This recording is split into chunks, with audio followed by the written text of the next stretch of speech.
It's time for TWiG This Week in Google. Paris Martineau is here. Jeff Jarvis, Aunt Pruitt coming up.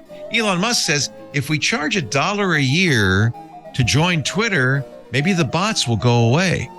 And again, maybe not. VC Mark Andreessen loses it on the internet. And thanks to MetaQuest 3, the Glassholes are back. It's all coming up next on TWiG. Podcasts you love. From people you trust. This is TWiT.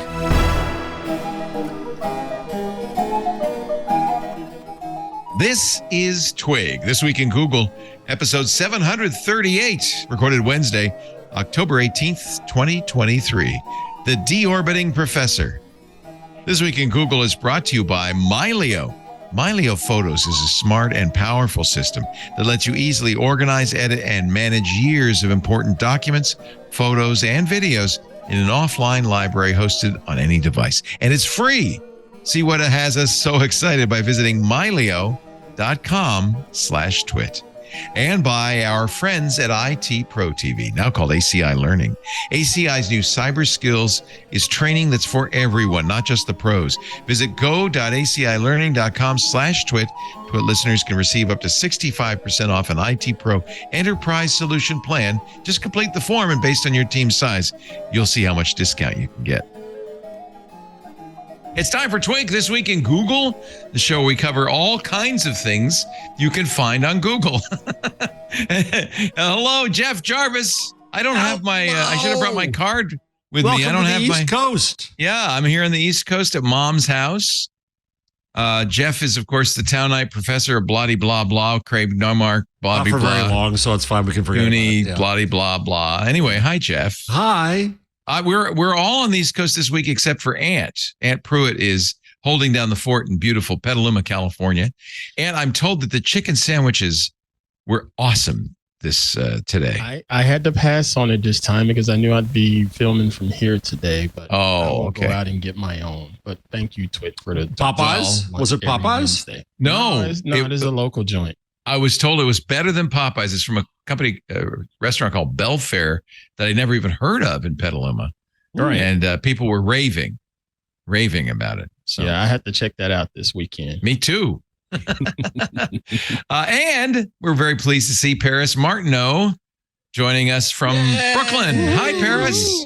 Welcome to the East Coast, Leo. Yeah, 3 out of 4.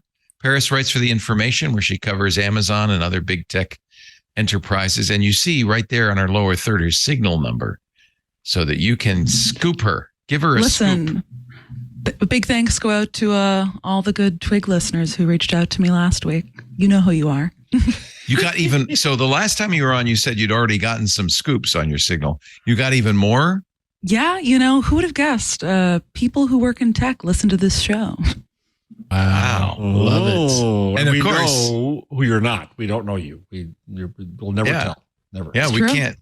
There's no way that we can find out what she's talking about, unfortunately. You just have to read theinformation.com, unfortunately. Well, there is a way. And I'm a happy subscriber. Love the information. And that's why we love having you on. Welcome back. You know what I haven't done? I haven't looked at the rundown today. Now you know what it's like to be remote. I knew there was something I forgot. There are some stories, actually breaking stories that today, apparently sources have confirmed, maybe even some of your sources, Paris, that Elon Musk is planning on charging $1 per year to new accounts on X. The idea, and I think it actually makes sense, is to discourage bots. I mean, what does it cost to clear a $1 transaction? Oh, that's interesting. Yeah, they may not make a lot of money. We charge $7 for our club and get about $5 out of it because there's the credit card fees and the Patreon fees. That's what I had. I mean, he's not. I'm sure he gets a better deal than we do, but still. But you also have to. The immediate reaction I saw is, "Oh, good, yes, I'm going to give sensitive personal information to Elon Musk." Well, it wouldn't be you. So at least as currently constituted, it's only new accounts. I know, but it would be, I'm saying new people would say, I've got to give my credit card to Elon Musk. No, thank you. I will also say I'm not certain that this would stop people from creating bot accounts. Right. I mean, I remember whenever there was a time a couple of years ago for a story, I went on and kind of looked at the various different services out there to buy social media engagement. And you could, pay somebody 10 or 20 bucks to have a bunch of, I guess, bot Twitter accounts retweet your whatever or like your post on Instagram. They could just increase those charges marginally. The reason why people are creating bots typically is to get something out of it. I don't think $1 is going to stop most people. What about a number of people said that's exactly credit cards too? Burner cards are easy to come by. Yeah, I mean, we could use a privacy card, one of our sponsors, and have an anonymous subscription. I think the point is, as if you started to charge people a nickel per email or a nickel a month for email, spam would, in theory, go away, because the reason spam exists is it's virtually free to send out millions of spam emails a day. I think that's what Elon is saying is, well, people aren't going to pay $1 a year for a bot, but I think you're right, Paris. That's not that much. I mean, I think it would, obviously what this is going to do is put a speed bump for creating a new Twitter account, whether you are a user that wants to have a lot of bots or just a user who wants to retweet your favorite celebrities. It's going to, for a while, slow down both of those groups of people. Only one of those groups ostensibly has a vested financial interest in their activity on Twitter, and it's the people who are running bot networks. I mean, it's going to, I think, discourage more average users. Then in the long run, it would dissuade people from getting up to no good on twitter.com. Well, Ms. Paris, do you think the average user is ready to come towards Twitter nowadays, or are they opting to deal more with the up and coming social networks that are out based there? On the amount of disinformation on Israel Hamas on Twitter right now, it is very much a hotbed of disinformation. In fact, Israel has started buying ads to promote its side of the dispute on X. So I think X is still an important platform for disinformation. Well, it's the one we have. It's where journalists are. And I think it's part of what they want to reach there. But Paris, to your point, I wonder what the relative cost is of sending out spam email and sending out actual junk mail. I think this would be cheaper. I mean, I think $1 a year is not much. It's not much, right? So, for 100, 1,000 messages to the world, it's very likely this is just the first tranche of charges, or it's just another dumb Elon idea. Yeah, let's not treat it too seriously. It's very much the kind of idea Elon would have. I got it. Say, Eureka! I figured it out. Solve Finally. it all. Yeah.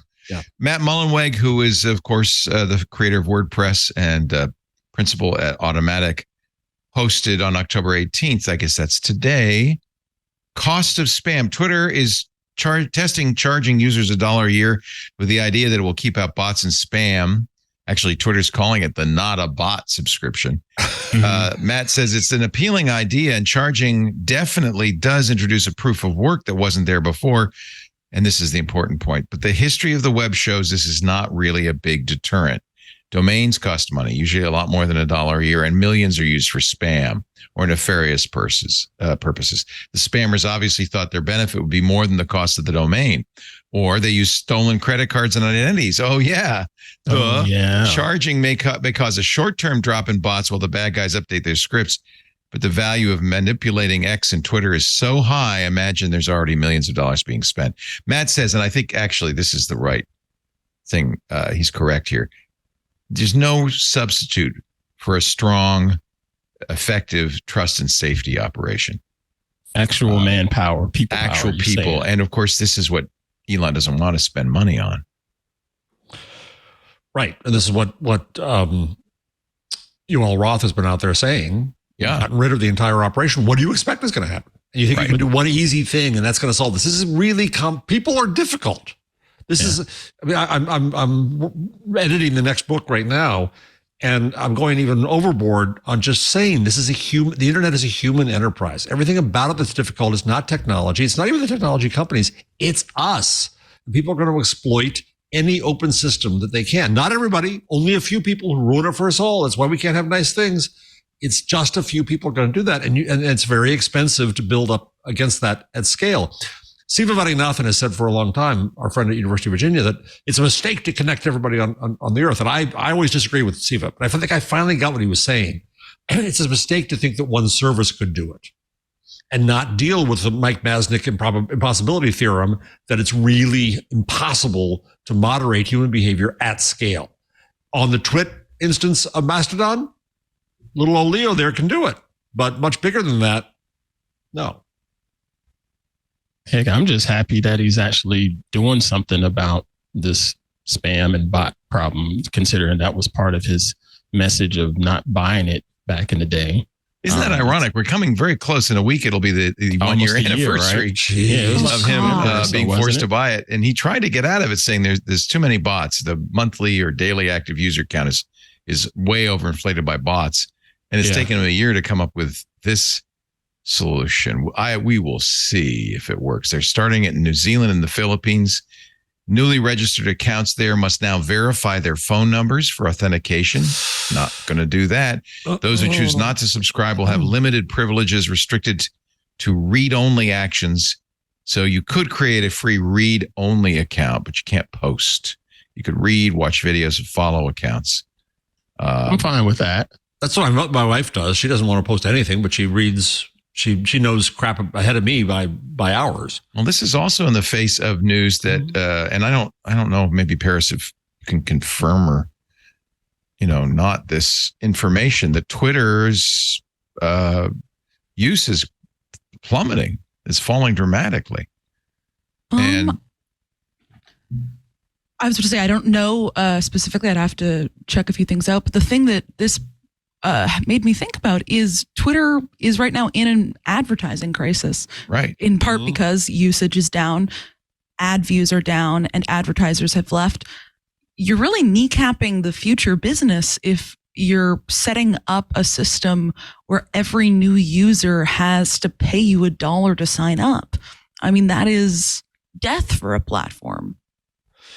Yeah, you're right, Paris. And what we hear all the time in news is if we only had micropayments, right, everything would be okay.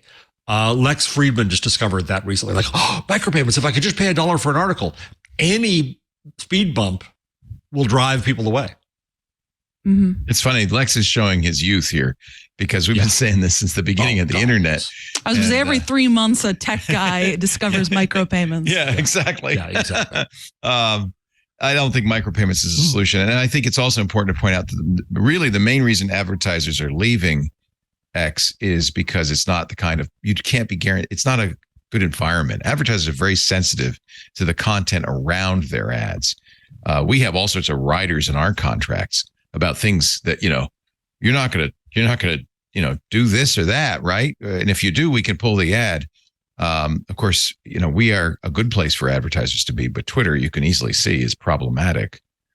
And Twitter is a wonderful place for ads to be. And please come on, more of you advertisers. I didn't say that. Twitter and come here. It's a nice, just lose a couple letters. But it's a bad place. Yeah, right. Just lose the TER and you're good. You're right. If you don't have a good environment for advertisers, people are going to leave. Now, interestingly, some of its biggest advertisers have not left. Apple, in fact, people are really wondering why Apple has never left Twitter as an advertiser. Right. Tim Cook famously did. He stopped posting on Twitter, but Apple, the company, continues to advertise. But the company's still there because it's business. It's business. They get eyeballs there. They get attraction there. They put up a full-length TV show that runs for about an hour, and millions and millions of people watch that dadgum TV show on a Twitter app. CNBC. No, I say it's not from CNBC. The most recent story. Problem is Twitter is probably deceptively, but at least in some ways saying, oh no, we're getting, Linda Yaccarino, oh, we're getting more engagement. They always give a stat that's kind of not exactly the same as how many daily or monthly active users you have. Yeah. And so it's always a guessing game, but people who follow this kind of stuff are generally saying Twitter's monthly active users are falling, and they have been falling every month. And having more bots is not, obviously that's something he's got to get rid of, but I honestly don't think, I think I'm agreeing with you, Paris. $1 a year is not enough. It's not enough deterrence. Well, He's so anyway, right. He said it twice. Yeah. It's true. For those You're right. Leo. You're right. We had 2 screens of Leo there. You're double right. Oh, you did? Oh, Yes. I didn't see that. Okay. Anyway, there you go. And actually, that ties into the story about kids suing social media over addiction. Minors and parents suing Meta, Facebook, and other technology giants. This is from Bloomberg. For the kids' social media platform addictions, won an important ruling in California this week. A state judge Friday threw out most of the claims, but said she would allow the lawsuits to advance based on the single claim that the companies were negligent, that they somehow knew their design of the platforms would maximize minors' use and prove harmful. That doesn't mean she's agreeing that that's the case, just that that is the one count that can stand. What did they throw out? Do you have any summary of that? It was behind a paywall, so I didn't see it. Say again? What did they throw out? What did the judge throw out? What are a couple of those counts? So first of all, there's 200 suits across the country, but they've all been assigned to one of 2 judges in California. The state court in LA, that's who made this decision. There's a federal court in Oakland. The state court ruling applies just to the state court, obviously. Let's see. Let me see if she said. I didn't see what was actually thrown out in the story. Yeah, it was just one of a number of claims. I'm scanning through the Bloomberg story. Oh, here it is. The judge tossed out 7 other claims in the lawsuit, including an argument that the company should be held liable for the defective design of their platforms. The concept of product liability, the judge wrote, it's not for social networks. It was created in a different era to solve different problems. Oh, here it is. In other words, my lighter blew up on me. Yeah. Yeah. In other words, yeah, your lighter was full of butane, but had no protections. And well, that's reasonable. She says that's not for social media. Social media, she said, presents new challenges under the law because it's not tangible. You can't reach out and touch them. Lawyers representing minors in the similar collection of lawsuits filed in federal court are also waiting to hear what the judge says. The companies have asked to dismiss the case there as well. So Superior Court of Los Angeles, yes, 1 count will stand and you can go to trial on this, that they designed it intentionally to be addictive. That's an interesting contention. I also like the fact that George pointed out, this is quote, George pointed out, quote, obvious inequalities between, quote, unsophisticated minors and the internet companies who exercise total control over how their platforms are function. I like that they mentioned unsophisticated minors because they are businesses. These different platforms are businesses and they want you to stay on the platform for ad revenue and whatever else money that they can pull in. That makes sense. And I think a more sophisticated individual can see that, right? Or is that just me being naive? Well, it's interesting because that's the judge is saying that the minors were not sophisticated. So we have to protect them. She says, as you said, the Facebook, Instagram, Snap, TikTok, Alphabet, via YouTube, knew the physical harms of social media were, quote, foreseeable and substantial. And what she was saying is there is a power inequality between the platforms who should know better and unsophisticated minors who are the victims. And Washington Post had a story today about how to stop from doom scrolling. And I think that's pretty rich because the Washington Post and every newspaper is designed for doom scrolling itself. Right? All of media is designed for us to come back and stay with it. Right? Sitcoms, everything. Let's see what else. Elon Musk is facing some competition over space. This is from the Wall Street Journal. Sorry, Elon. Christopher Mims. Sorry, Elon. The satellites of the future are heading to space right now. New competition for Starlink from Amazon. Amazon launched 2 satellites. Ooh. But we've been waiting for this. They got the go-ahead at the same time as the FCC gave the go-ahead to Starlink to launch these satellites. It's taken them a little longer to get them up. They say they're going to have thousands. There are also governments, public-private partnerships underway, according to the journal, in China, Europe, Taiwan, Canada, and Germany. So I don't know how good a business Starlink is, but it will not have the business all to itself. There were two other stories that I didn't put on the rundown. One was that AT&T is trying to stop Amazon, and because it'll interfere with other things. And two, that Amazon is also touting a satellite that you can put up, and it can assemble satellites, refuel them, update them, and create kind of a space WAN for satellites. Well, I had two questions for you, Mr. Jarvis. One was, why would AT&T consider them interrupting something? What in particular? And number two was anybody even concerned about space junk, or was that This Week in Space where that conversation came up? Wasn't the latter. It was that they're trying to argue that there'd be interference with their signals, radio interference. Yeah, they're just trying to do anything to stop competition, which is what they do. There's a whole department that does nothing but that. All of them with law degrees. At Space Junk, I'm surprised that the sophisticated Twist hosts Tarek Malik and Rod Pyle would even bring this up, because space is a very big place. It's huge. And that was, I believe, because I TD'd that show, and I want to say I mentioned that on that particular episode. And they agreed with me on that, but it was more like powers that be. Our government was saying, hey, something needs to be done about the equipment that's in space because of the dangers of other things. There is a problem with that are traversing space. Yeah, we talked about a big fine from the FCC for a satellite that was not properly disposed of and was out there. So there's that one issue. You're right. There's this astronomer issue where they're seeing a lot of occlusion of the sky by these satellites. But remember, the space is big. If you took the 29,000 satellites that are currently revolving around the Earth, rotating around the Earth, is it revolving or rotating, John? They're doing something around the Earth. Orbiting. Probably orbiting. Yeah. And you put them on the surface of the Earth. You know, if you spread 29,000 people on the entire surface of the Earth, that's a lot of junk. You wouldn't run into another person very often. Okay, I know space is big and the satellites are small in comparison to it, but also they're just going to be up there orbiting forever, and then we're going to add more. I don't know. It seems well. They are able to deorbit them.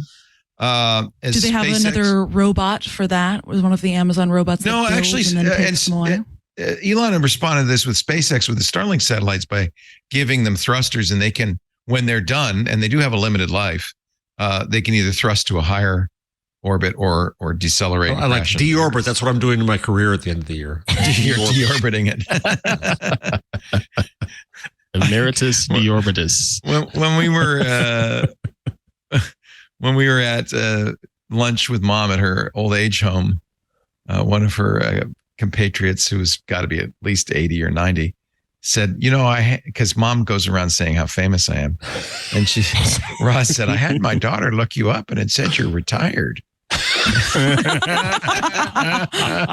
Or should be. I should have told her, no, I was just deorbited. It's okay.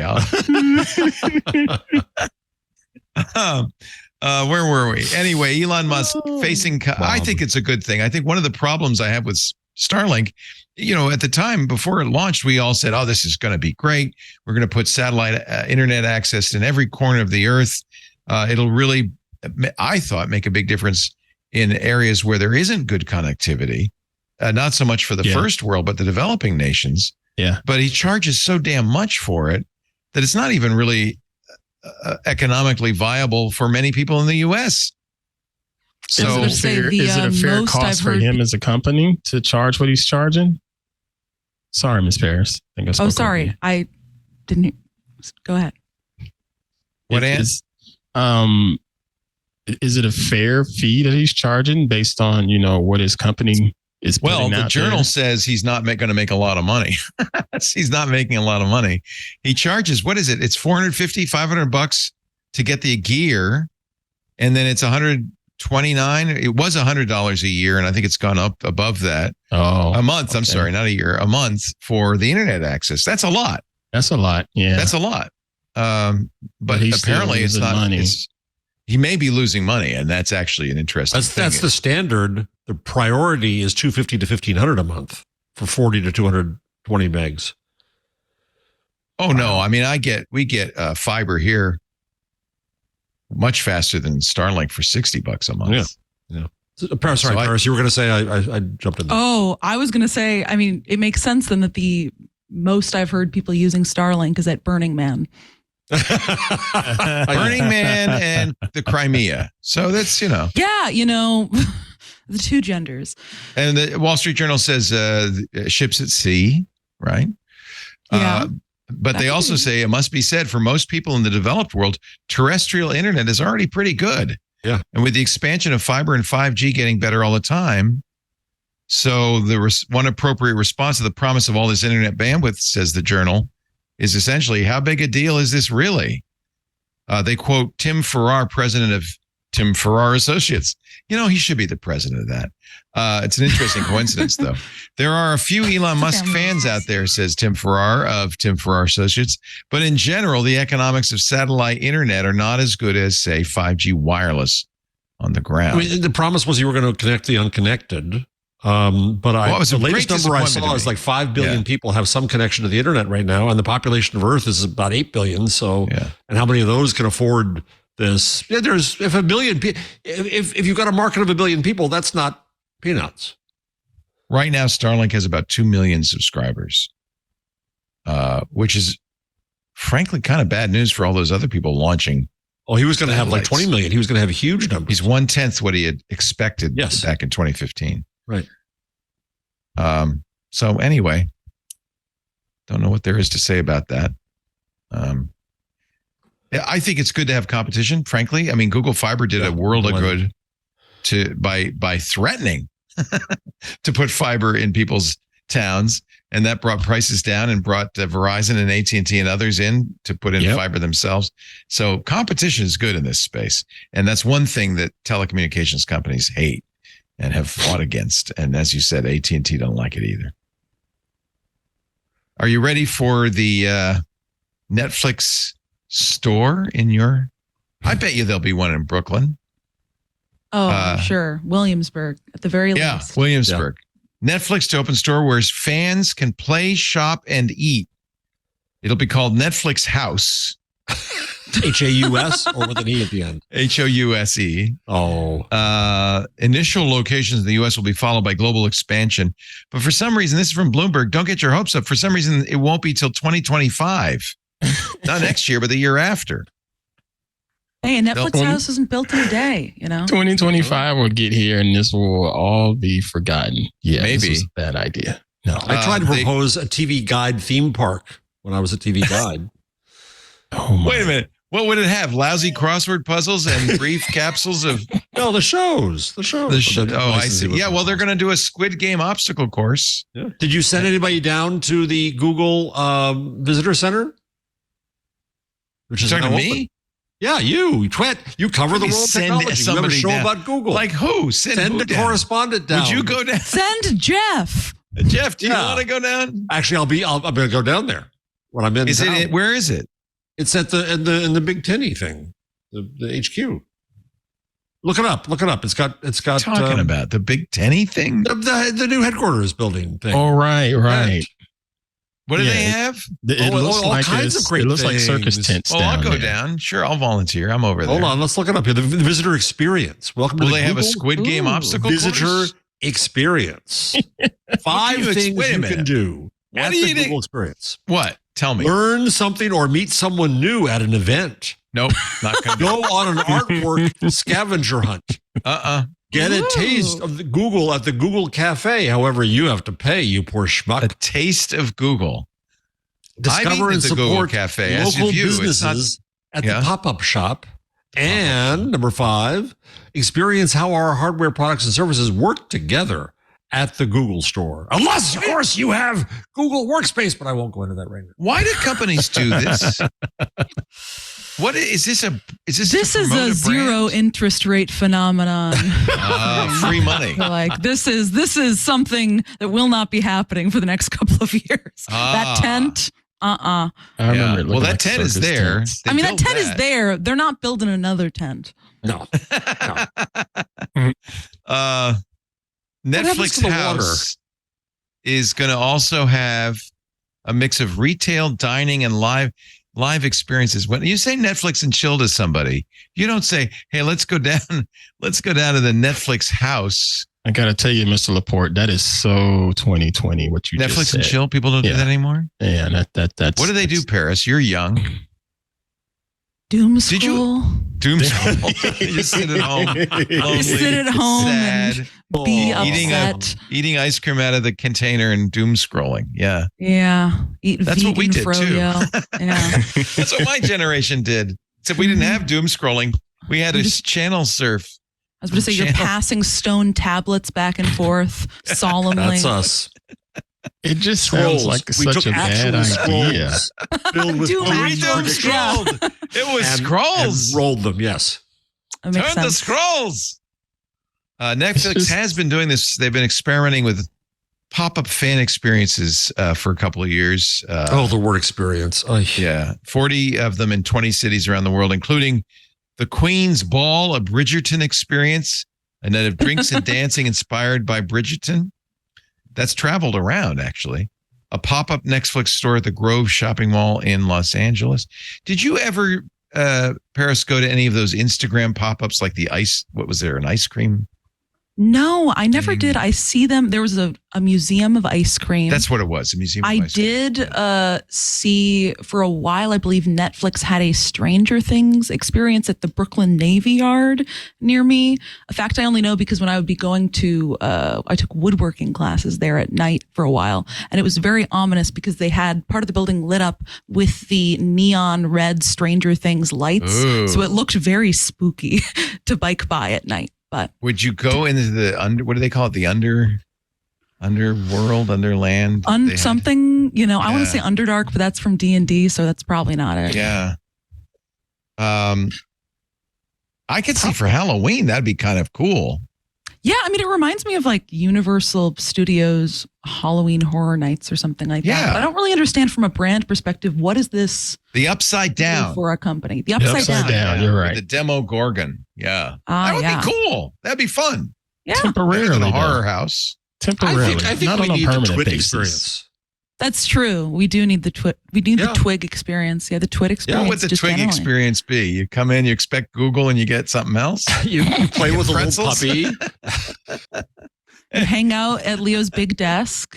Yeah. You can see a wall of 75 cell phones that you once owned. You Sitting haven't. in the world's Oh, most there it is. That's uncomfortable it right chair. there. That's the There Twig it is, the experience. TWiT experience, ladder to guys. nowhere. Climb a ladder and move a light. Yeah. You My can sit office in Leo's actually- chair that nobody else likes.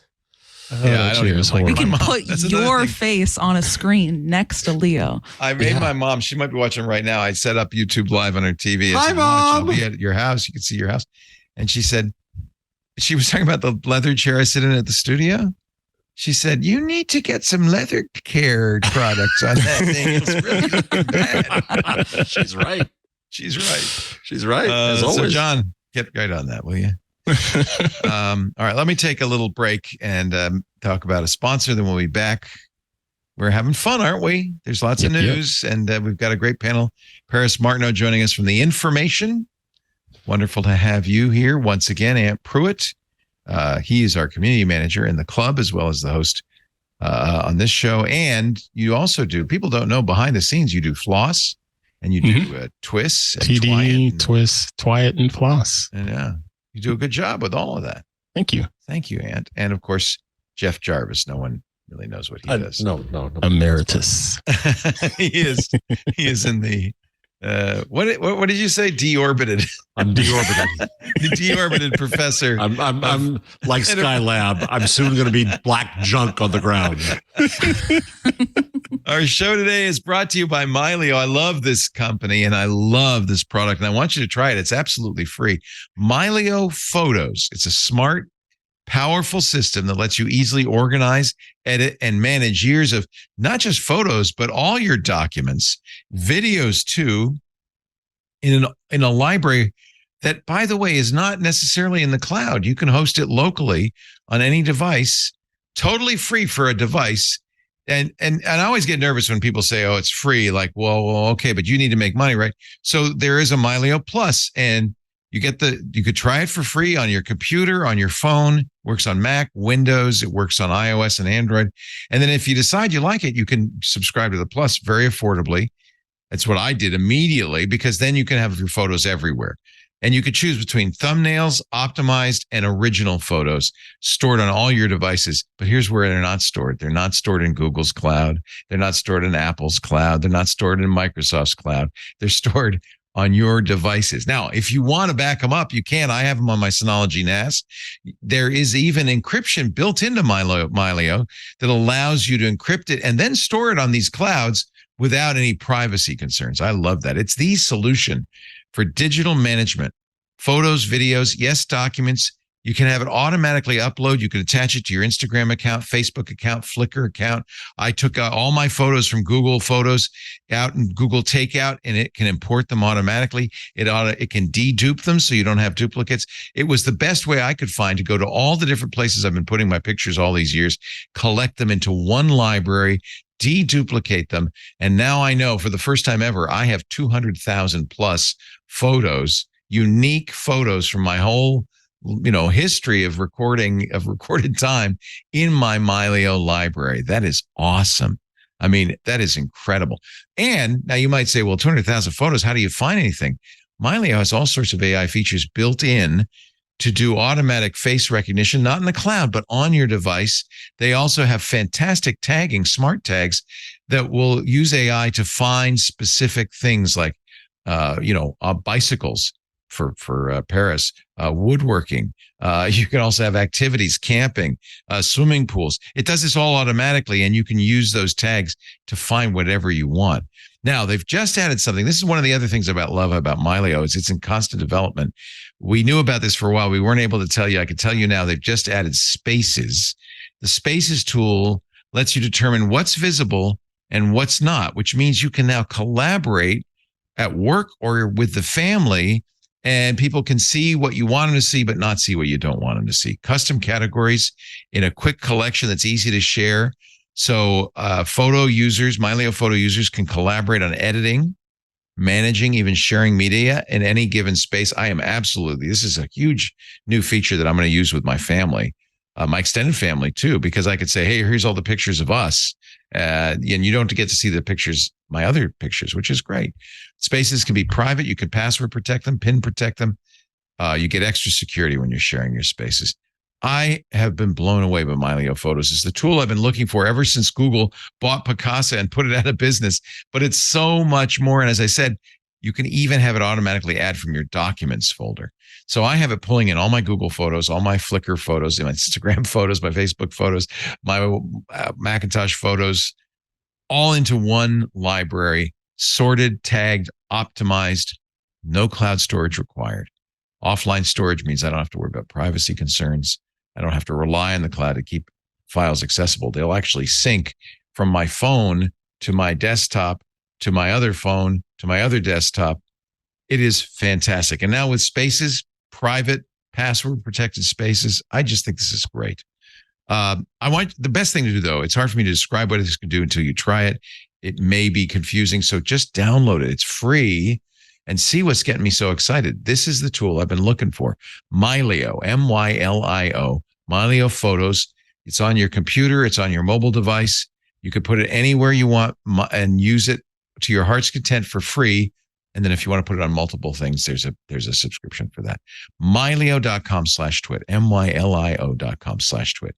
Download Mylio Photos for free right now at Mylio.com/twit. We thank them so much for their support of This Week at Google.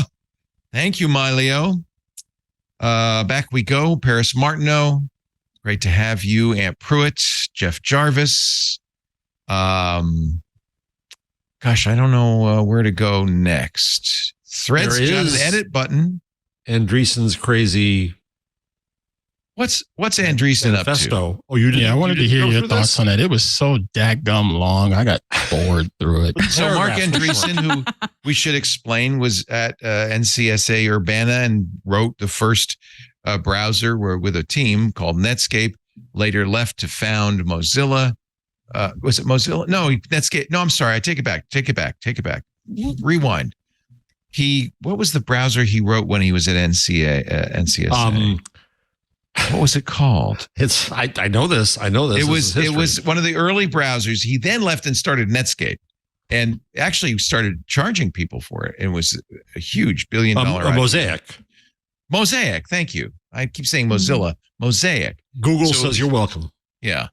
So and then he took all his money and started a venture capital firm, Andreessen Horowitz. And has been very active in crypto and other areas. What is he on about now? So did you read it, Paris? Did you see it? I did, yeah. What did you think? So why don't you describe it? I think you should go through it. I'm still processing it. Honestly, I read it before the show, and it is. He long. started out saying things that was sort of like common sense to me, and I'm like, why are people all up in arms on this? The Techno-Optimist Manifesto. Yeah, so he goes through basically saying... This is what you've been talking about with TESCREAL, right? Well, it's not quite TESCREAL, but there's little pieces of it here. And there's a few ironies to it. So he goes through basically saying technology solves everything. Markets solve everything. Don't mess with us, and everything will be wonderful. No. And we have to grow. And we are a techno-capital machine. And capitalism will fix everything. Capitalism will put us on... every planet in the universe. We're going to have a population of like 50 billion. Was that right? Yes, that's the long-termism view. Yeah, is that we're going to tend to the 58th human beings in the future, becoming technological supermen. Notice the gender there. But then he says the enemy. So I could agree. It's like Ant. It was like throwing a dart at a barn door. There were things to agree with here. Right. That technology can be good, that we can try to solve problems in life. I mean, not fine. I'll salute those flags. But then he gets to, we have enemies. Our enemies are not bad people, but rather bad ideas. This is the laundry list, you will believe. He throws everything into one, making them all equivalent. Our present society has been subjected to a mass demoralization campaign for 6 decades against technology and against life. He just always goes overboard. Under varying names like, first one is existential risk. Okay, so there he's going against his TESCREAL boys because that's their thing, is how AI is going to ruin mankind. And he says no. So in that case, he disagrees with them. Then the next thing is sustainability. Like sustainability is bad. Oh boy. ESG, sustainable development goals. Watch out, those Davos commies. Social responsibility. Social responsibility is an enemy. Stakeholder capitalism, precautionary principle, trust and safety, an enemy. Is an enemy. Is an enemy. Trust and safety are enemies. Tech ethics, risk management, degrowth, same as deorbiting, I would imagine he'd consider an enemy, and the limits of growth. This is sentence number 3 in the section, the enemy. By the way, it goes a lot. 5,200 word manifesto, which, I mean, Luther had 95 theses, but 5,200 words is pretty long for a manifesto. Oh, yeah. By the way, he blames the enemy. He basically says it's zombie ideas many derived from communism. Yeah, Jesus. They also mentioned 1984 in here, of course. We hit it. Talk about a zombie enemy. Communism, really? Our enemy is stagnation. Our enemy is anti-merit, anti-ambition, anti-striving, anti-achievement, anti-greatness. The enemy is statism, authoritarianism. Okay, they're already with him about that. He's got a lot collectivism, of stuff in here. Central planning, a lot of socialism. enemies. Oh, he's just everything. This is why he blocks my main everyone takeaway from this. Oh yeah, I'm blocked by him on Twitter. But my main takeaway from this is that he needs an editor, and that this is why people shouldn't be allowed to just publish whatever they want straight onto the internet, because you end up with this is like the first draft of a first draft in 4th grade. Well, there's something else. There's something else you end up doing, and he has ended up doing, which is revealing your true motivations. Unwittingly, he's really telling us the enemy is anybody that will keep me from becoming as rich as I possibly can. Yes.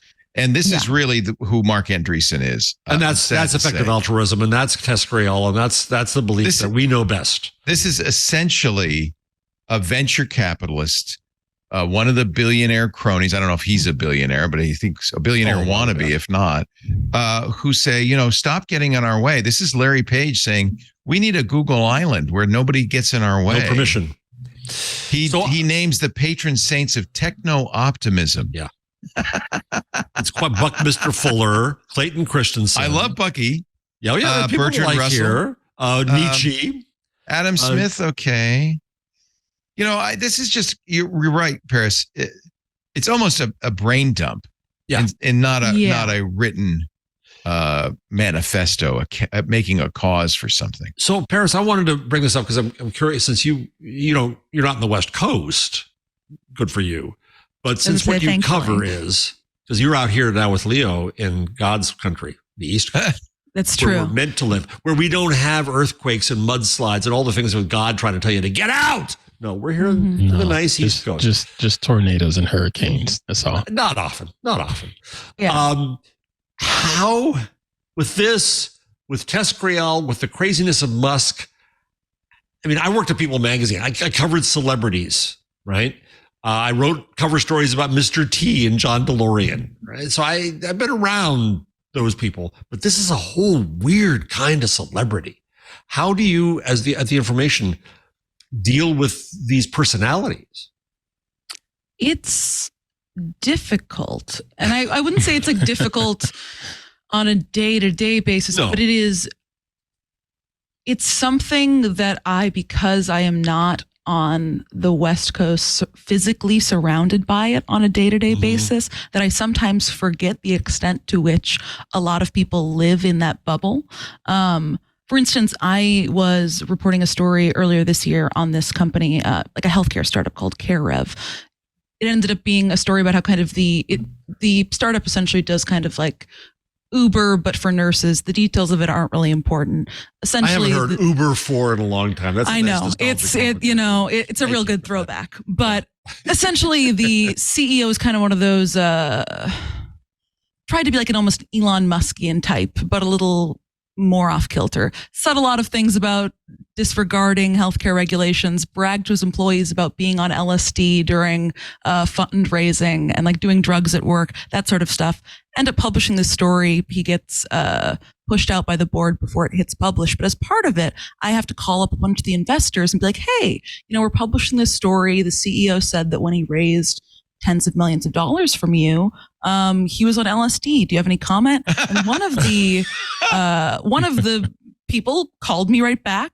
Wow. I'm forgetting his name, but it's certainly in the story, and said the equivalent of, why would you even call me about this? This is an absolute ridiculous article, a hit piece. Like, no one cares if people do drugs while fundraising. This is the least of my worries. And it was just one of those moments where I was like, why are you calling to tell me this on the record? But two, do you live in that much of a bubble that you think that this is an appropriate thing to say to a journalist in a story about someone's wrongdoings? I mean, so those are the kind of moments where this comes up for me, is I just often come face to face with the people in this echelon live in a different world than most of us. How about their pronouncements like this, when sometimes they're just knucking futs?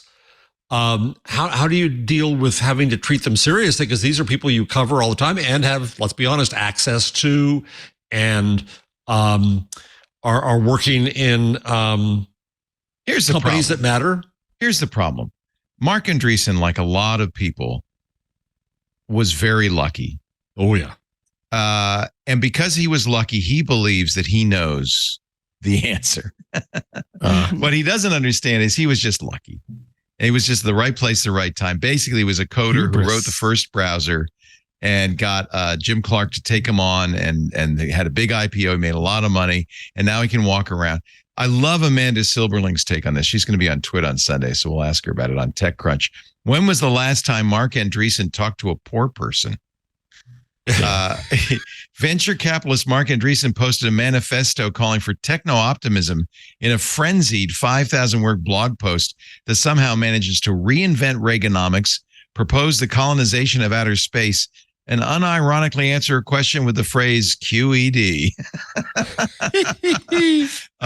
Yeah, good takedown, Amanda. Well written. So Dave Karp, who's doing a great project, he's an academic doing a great project, reading every issue of Wired to cover that. I think we should have. That's an interesting story too. Talk about techno-optimism. But he just tweeted and he said, if any podcaster out there wants me to come on and make fun of Mark Andreessen, I'm here for you. So Jason is going to have him on Tech News Weekly. David Karp, definitely.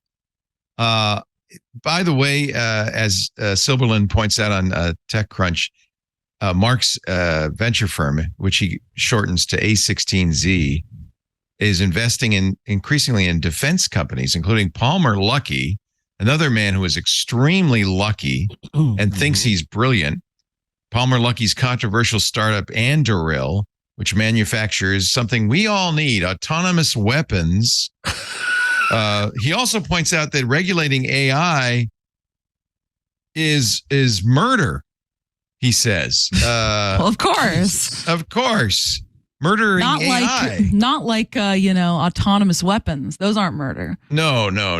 It's so confusing to know, is AI going to murder us or is stopping it murdering it? I don't understand. He's also reinvented trickle-down economics, which last time I checked was pretty much discredited. He says, just let the rich get richer and then everybody will win. I honestly think what you're really seeing here, in a way, I'm glad he wrote this without an editor, is deep down, these guys, and there are many of them, believe they're rich because they're brilliant, they're smarter than everyone else, and anyone who gets in the way of them getting richer is evil. And you have other people who are optimistic about. I like Reid Hoffman. He's very much an optimist about technology. He defends technology. He thinks it's going to solve problems, but he doesn't go over that edge. This is going over the edge. I've never been a fan of Mark Andreessen, frankly, but this is really the lowest. But it's good because we now see him for what he is. I hope Elon would write something like this. Oh no, all these guys. Read that. Oh, I don't want to have to read that. I mean, it's similar to a lot of these Sam Bankman-Fried emails that have come out over the course of this. You just see a lot of the writings that we're seeing come out from him, he writes in the same way that someone who's trying to sound smart does. I mean, there's very little to no substance there, but they're using the sort of syntax that they think conveys meaning. Andreessen's doing the same thing. If you say it strongly enough and with enough conviction, it must be true. And he thinks adding a few exclamation marks to a statement makes it true.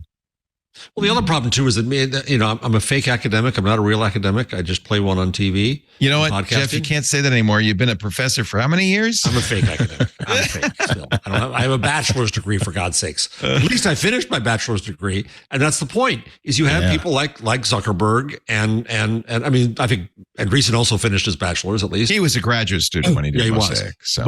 But they think they've taken one survey course in the humanities. And they read a little Plato, and they can spout out about all this. And you're free to do so. That's fine. But I wish that media would also call the scholars who actually do study this stuff and do think it through and provide some context to this. I also think that people who really think hard and are smart and are thinkers are not so cocksure. Yes. Yes. I think it's often a mark of somebody who hasn't really thought deeply that they are sure that their opinions are right. The more you know, I think, the less you realize, the less you know. The smarter you are, the more complicated things are, more subtlety there is in the world. And it's very hard to make these blanket statements. This comes out of ignorance and lack of experience. Now, he probably would hate it if we say that. He'd block you if you're not already blocked. I'm blocked. Why did you get blocked, Paris? What did you say something? I think he was blocking all the reporters at Wired for some reason. Okay. When I was there, I don't really remember except for one time I was just blocked. Yeah. I know he doesn't like me because when this is back in 1994, in the previous century. Wow. When I was on MSNBC's show, The Site. Oh, long ago. Perhaps. Netscape was offering a paid browser, which was the number one browser. But Microsoft released Internet Explorer 3.0 and released it for free.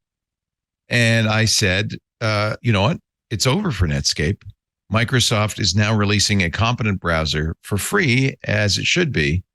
And I think Netflix should just fold up shop. And I was told later that Mark Andreessen was watching and came screaming down the hall and said, "Who the hell is this guy?" But I was right, by the way. Netflix, It was only a year or two later, Netflix did fold up shop. Netscape. Netflix is fine. For now. Well, I don't know if Netflix is mine, but Netscape definitely. Maybe Mark should have tried a Netscape house. That could have changed it all. So he hates me. He blocked me in a pre-social media day. Let's put it that way. So I was out there when I worked for the new houses for Advance early on, and don't forget that Netscape also had a server business until Apache killed their server business. Oh, interesting. They were doing web servers. And at Advance, we used a company called Open Market in Cambridge, Mass. And they were competing with Netscape. And we had a chance to invest in them, or we had the chance to invest in Netscape. And my boss, Steve Newhouse, said, should we invest in Netscape? And I kind of said, I don't know. And he said, well, the test is, if we invest, will they give us more service, better attention? I said, no. So we didn't invest. We did invest in Open Market. It deorbited fast. But there's actually a great book about Netscape and their IPO called The New Thing by Michael Lewis, of all people. This is before his deorbiting. Yeah, before he deorbited. But really, a great book about Jim Clark. And mostly the main thing I remember from it is that Jim Clark was in a economic battle with, I can't remember who it was. I think it was Larry Ellison for the tallest yacht. Right. And Jim Clark built a yacht with a taller mast by 3 feet than Larry Ellison, thereby winning, but also losing because it was too tall to get under the bridge, and he couldn't get out of San Francisco Bay without dismantling it. Anyway, I think I remember that correctly. I do recommend the book. It was a great. It was. I think Lewis. Where's Jim Clark now? Anybody know? Well, he's enjoying his money, no doubt, because this was one of the first big tech IPOs and a very successful IPO, as I remember. He's 79. Market Watch called it the IPO that launched an era. Before Baidu, before Google, before eBay, Webvan, or Amazon, there was Netscape. August 9th, 1995, that was the day shares of Netscape Communications, makers of the first widely adopted internet browsing software, more than doubled. They had a big pop on the first day of public trading. And made some people, including, I'm sure, Mark Andreessen and definitely Jim Clark, very, very wealthy. And it was really when people said, oh, technology, that might be a good investment. Well, it's a question, too, whether the original wealth, it's like Trump going through daddy's money. Would the original wealth have been enough to make him as wealthy as he is now? Or is it because once you become well known, all the deal, you get deal flow goes to you? Market Watch also points out the seeds of Netscape's demise were planted a year later. So actually, I said 94. It was 96 when the Microsoft came out. Better. August 96, they came out with 94 is when Netscape came out. Yeah. So 2 years later, I wasn't on the site until the 96. And eventually, the Microsoft's improved version crushed its improved free. I can't remember paying for Netscape. How did you pay? You bought it in the store in a box. Gee, it was the era when you bought software in a box. Yeah, shrink wrap. Yeah. Wow. So not quite before my time, but I don't remember buying it. I wish I'd saved that box. Do you remember O'Reilly used to sell a thing called Internet in a Box? Yeah. Parents, watch out. We're going into grandpa time here. Please tell me. What was Internet in a Box? Internet in a Box, which is hysterical now when we think about it. It contained, I think, a copy of Mosaic, or maybe when did it come out? Maybe it was Netscape. It also contained a book, a guide to the internet, and I think. It was like, it was hysterical. I have been wanting to, this is probably going to kill you guys. I've been wanting to buy off of eBay old guides to the internet that are just like lists of URLs. Yeah. I think that is so fascinating. I want to look at all of them. I'm sure they don't exist anymore. Well, you can get the Internet in a Box on Amazon right now for $75. $75, yeah. Oh my God. It was not that expensive when it came out. But it does require an IBM or compatible 386, a mouse, 4 megabytes of RAM, a disk drive, and DOS 3.0 or Windows 3.1. $9,600 bought. Hey, you can get it for $25 on eBay. It's I bet you sealed, can. new in box. Whoa. Oh, now we should go get that because Yeah. that would be a great thing to have in the studio. It would. Yeah. So Paris? Part of the TWiT experience. Yeah, tell me. I'm old enough to remember when I had one of my proudest achievements is I had a few websites of the day. Can you imagine that we could back in that day, there were so few of them that people would come out and they say, I'm going to look at every new website. I'm going to pick one that is the website of the day. And I had a few of them. I got to correct myself. This was so long ago that you got a licensed copy of Mosaic, that Air Mosaic plus Air Mail, Air News, Air Telnet, Air Gopher, and an FTP network file manager. And it was made with Spry. Do you remember Spry Internet? They were an early ISP. And you would get Interserve's dial-up access. So it was everything you needed. And it included, here it is. Ed Kroll's whole Internet User's Guide and Catalog, 1993, which, just like you wanted, Paris, had links. Everything. Typed. Oh, my God. Here's I'm going a to buy this. Typed in links to the sites you need to visit. It's amazing. Perfection. Ugh. I'm going to buy it. Those were the lovely, early, hopeful days. I'm going to buy it. That's awesome. That's those. Yeah, they were. Yeah, that was the thing. I remember. I think it was. I can't remember. It was maybe the West Coast Computer Fair, where O'Reilly had a booth and they had just stacked up on a table internet and boxes, like hundreds of them. Like everybody's going to be using this thing sometime soon. Do you guys remember like the first website you ever made? Yes. What was it? Mine was. We need to learn how to do it. So it was early '95. It was a weather site called Rain or Shine, where you could get 5-day forecasts for anywhere, because I was sick of TV stretching out until you got to the damn 5-day forecast, which is all you wanted. So I wanted to undercut them and put up just 5-day forecasts. We sold it to AccuWeather for a lifetime license to their feed for our news sites. The second site I guess your first was on MySpace. My first, I think, was I made like a simple website for a middle school council race or something like that. Perfect. It was Perfect. like For Paris. Yeah, I liked some like smart. basic HTML stuff. Yeah. My dad helped me buy my first URL. You know, What was the URL? URL? Voteforparis.com? it was something like that. It was like Paris for Prez or something like that. I don't think it exists anymore. So the Wayback Machine has one of my earliest websites. I don't know if it was the first, from 1997. The Laporte Report. You'd be really proud of that one, huh? That sounds like Colbert. Yeah. Among the topics on the radio, Apple announces CEO 4.0. An interview with Bennett Hazelton of Peacefire. He was a teenager who was getting around internet blocking software that a lot of families were trying to use to keep their kids from going online. The sound effect of the week was Why a Duck. The website of the week was macOS Rumors. And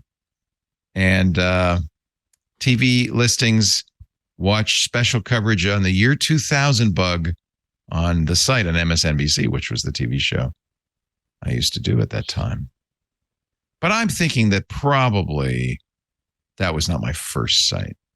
It's the first one I could find on the Internet Archive. Paris, you should look for yours on the Internet Archive. Yeah. Radar Size says it's there, but it won't come up.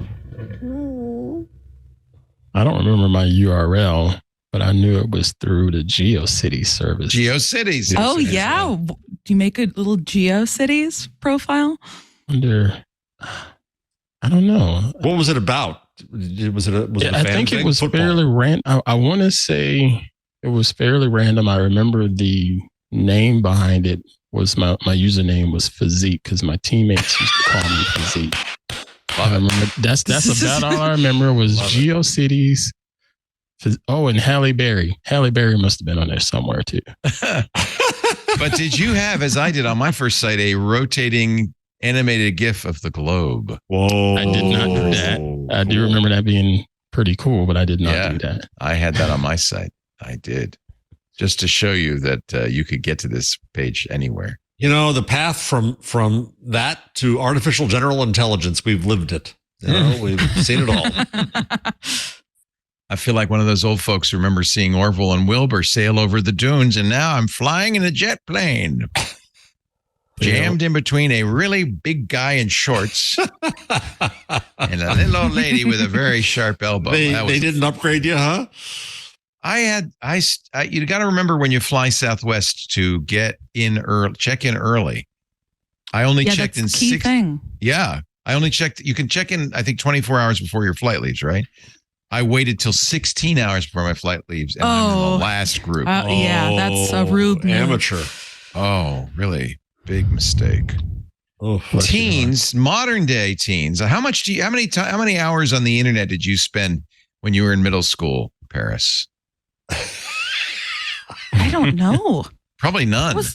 Probably close to zero. I mean, no, I probably spent a good amount of time. I was really into writing fan fiction when I was in middle school. Wow. So I would be, blogging and writing and reading a bunch of stuff. So you were a writer I was, little did I know that the 3,000 word posts I made about anime boys would turn into a career in journalism. But here we are. What was the fan fiction? Was it all anime or? Anime, different cartoon shows. Nice. Yeah. Great way to write. Gamut. It was a really good way to write. It was also just like a really fun, I feel like a very fun time on the internet. Sure. And it was low pressure then. Yeah.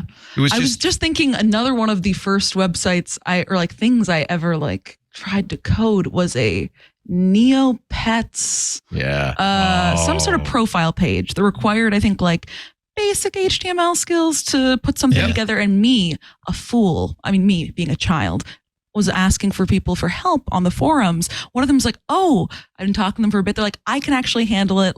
Just give me your login. I can do it. My whole Neopets account got stolen. And it still, I'm thinking about it right now, and I could feel the panic that rose up in me at that moment.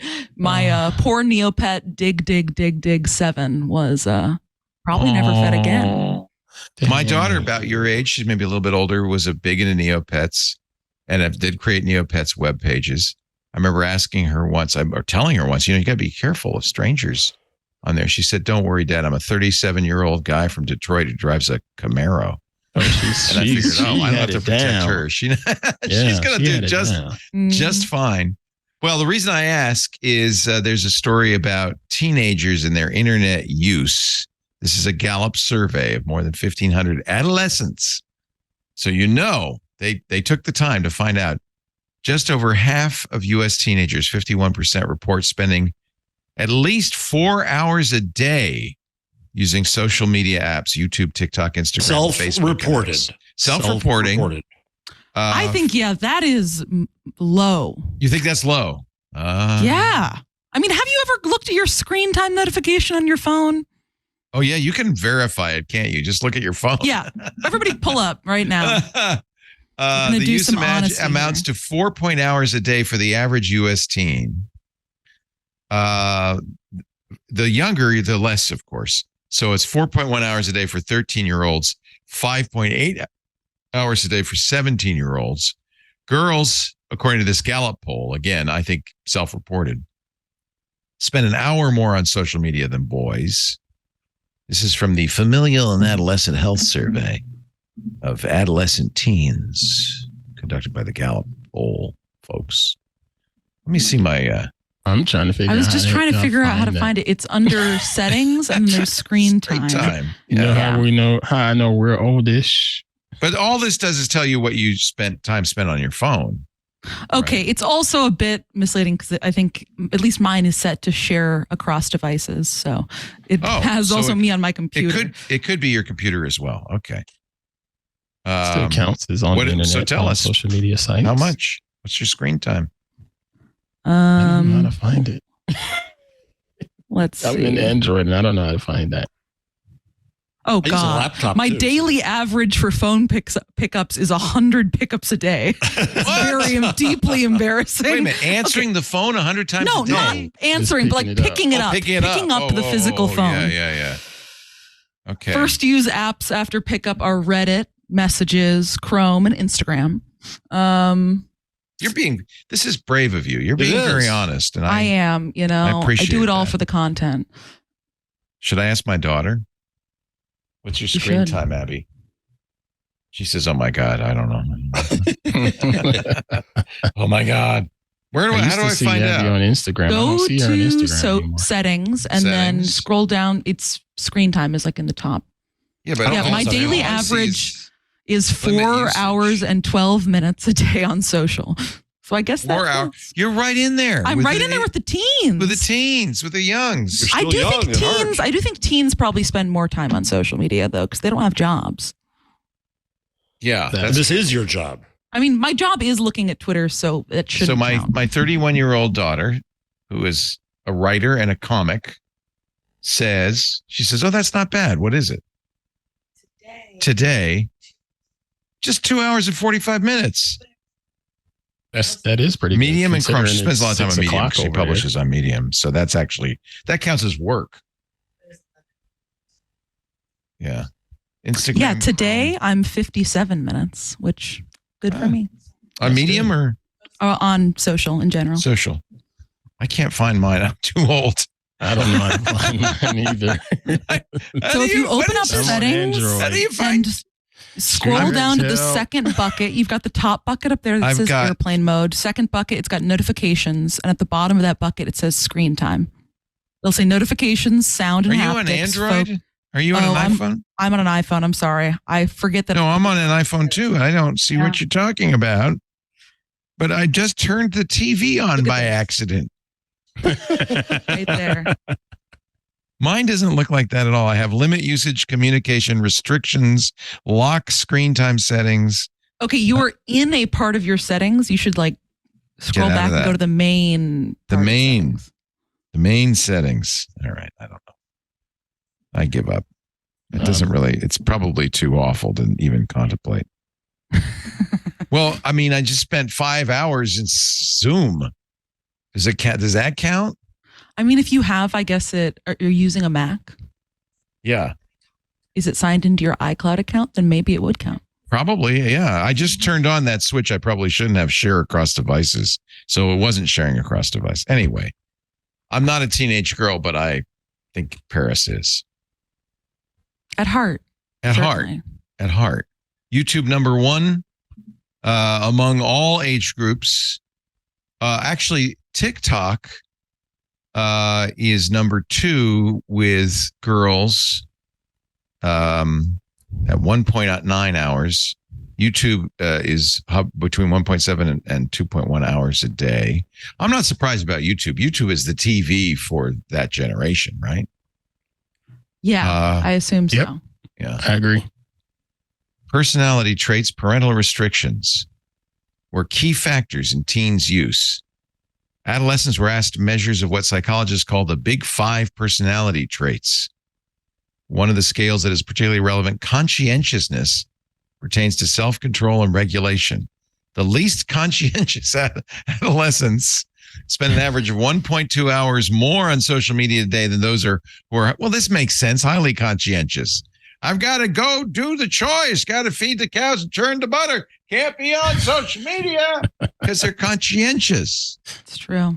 Of the remaining Big 5 personality traits, emotional stability, openness to experience, agreeableness, and extroversion are all negatively correlated with social media use, but not quite so strongly as conscientiousness. I quote something in my next book that the negative consequences of social media turn out to be equivalent to eating potatoes and wearing glasses.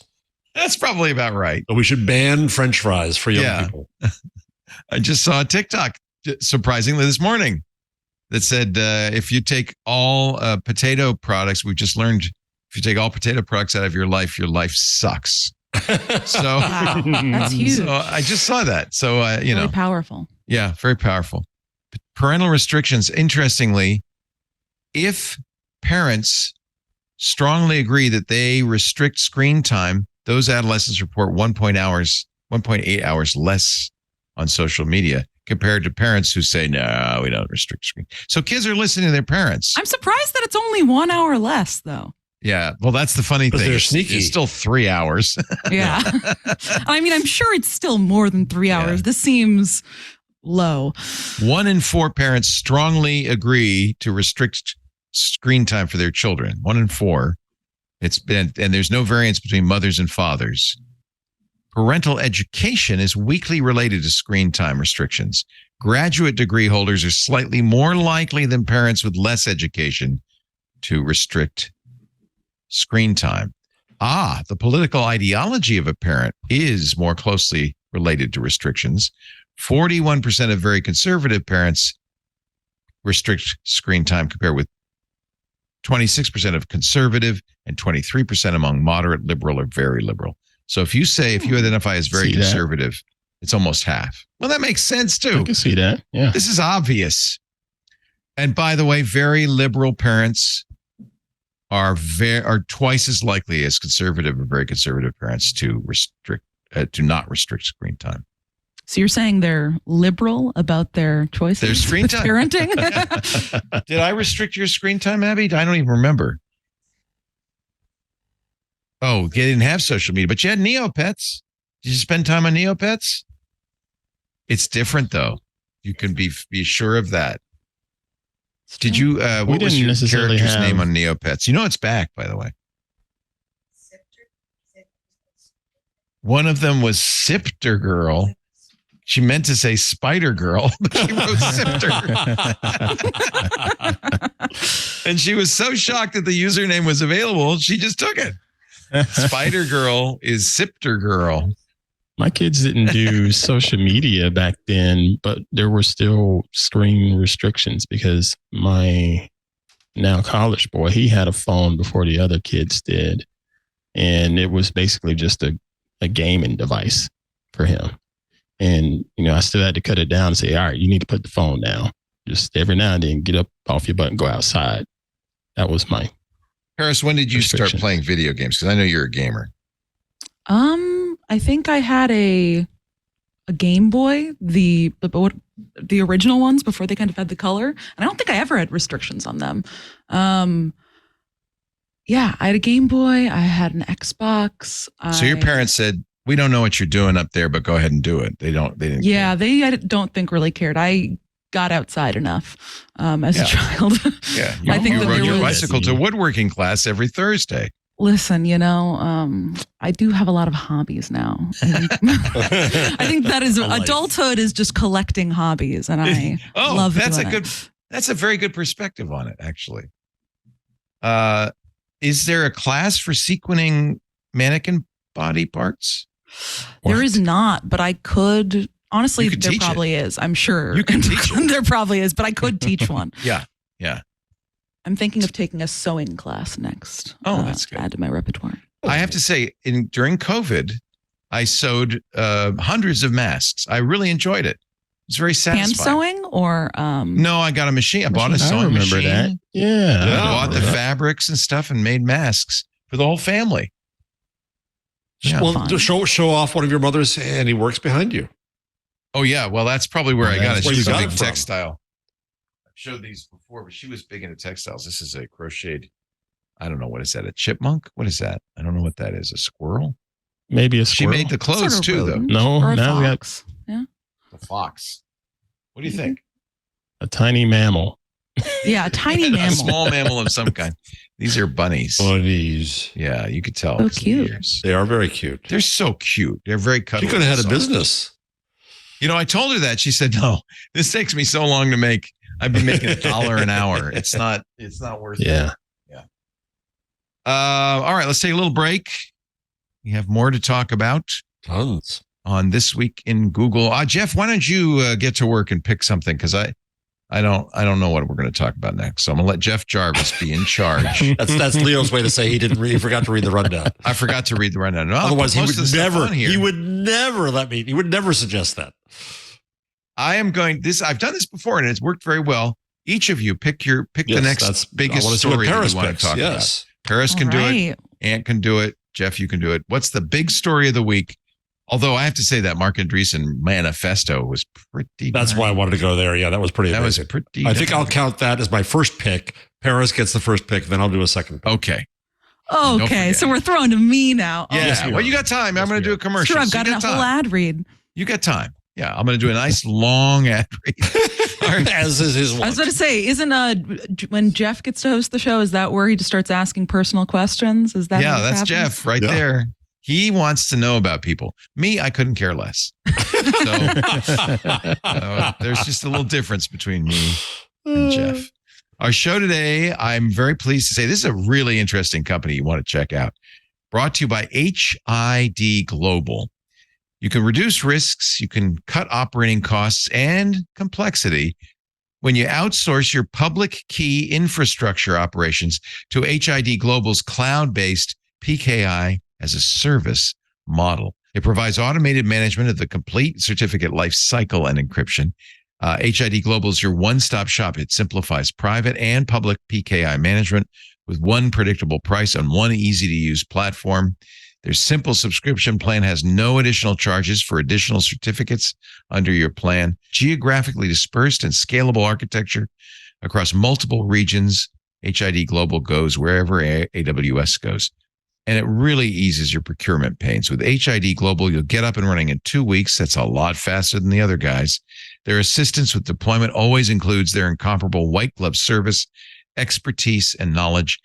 And of course, you're going to receive ownership of your private keys. For Google and Mac systems, HID's connector model of PKI uses open source certificate utilities.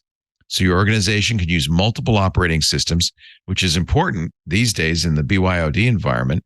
It's completely platform agnostic. Visit hid.link/twig today. hid.link/twig today. Thank you, HID, for your support of This Week in Google. I think that's a great idea. All right, Paris, I gave you a minute to think about the next big story on This Week in Google. Yeah, I don't have exactly a link for you, but I'm sure it's something that all of you guys saw yesterday with news of the explosion at the hospital in Gaza. I thought it was kind of interesting. I mean, beyond the this obvious is a horror of horrible it, story.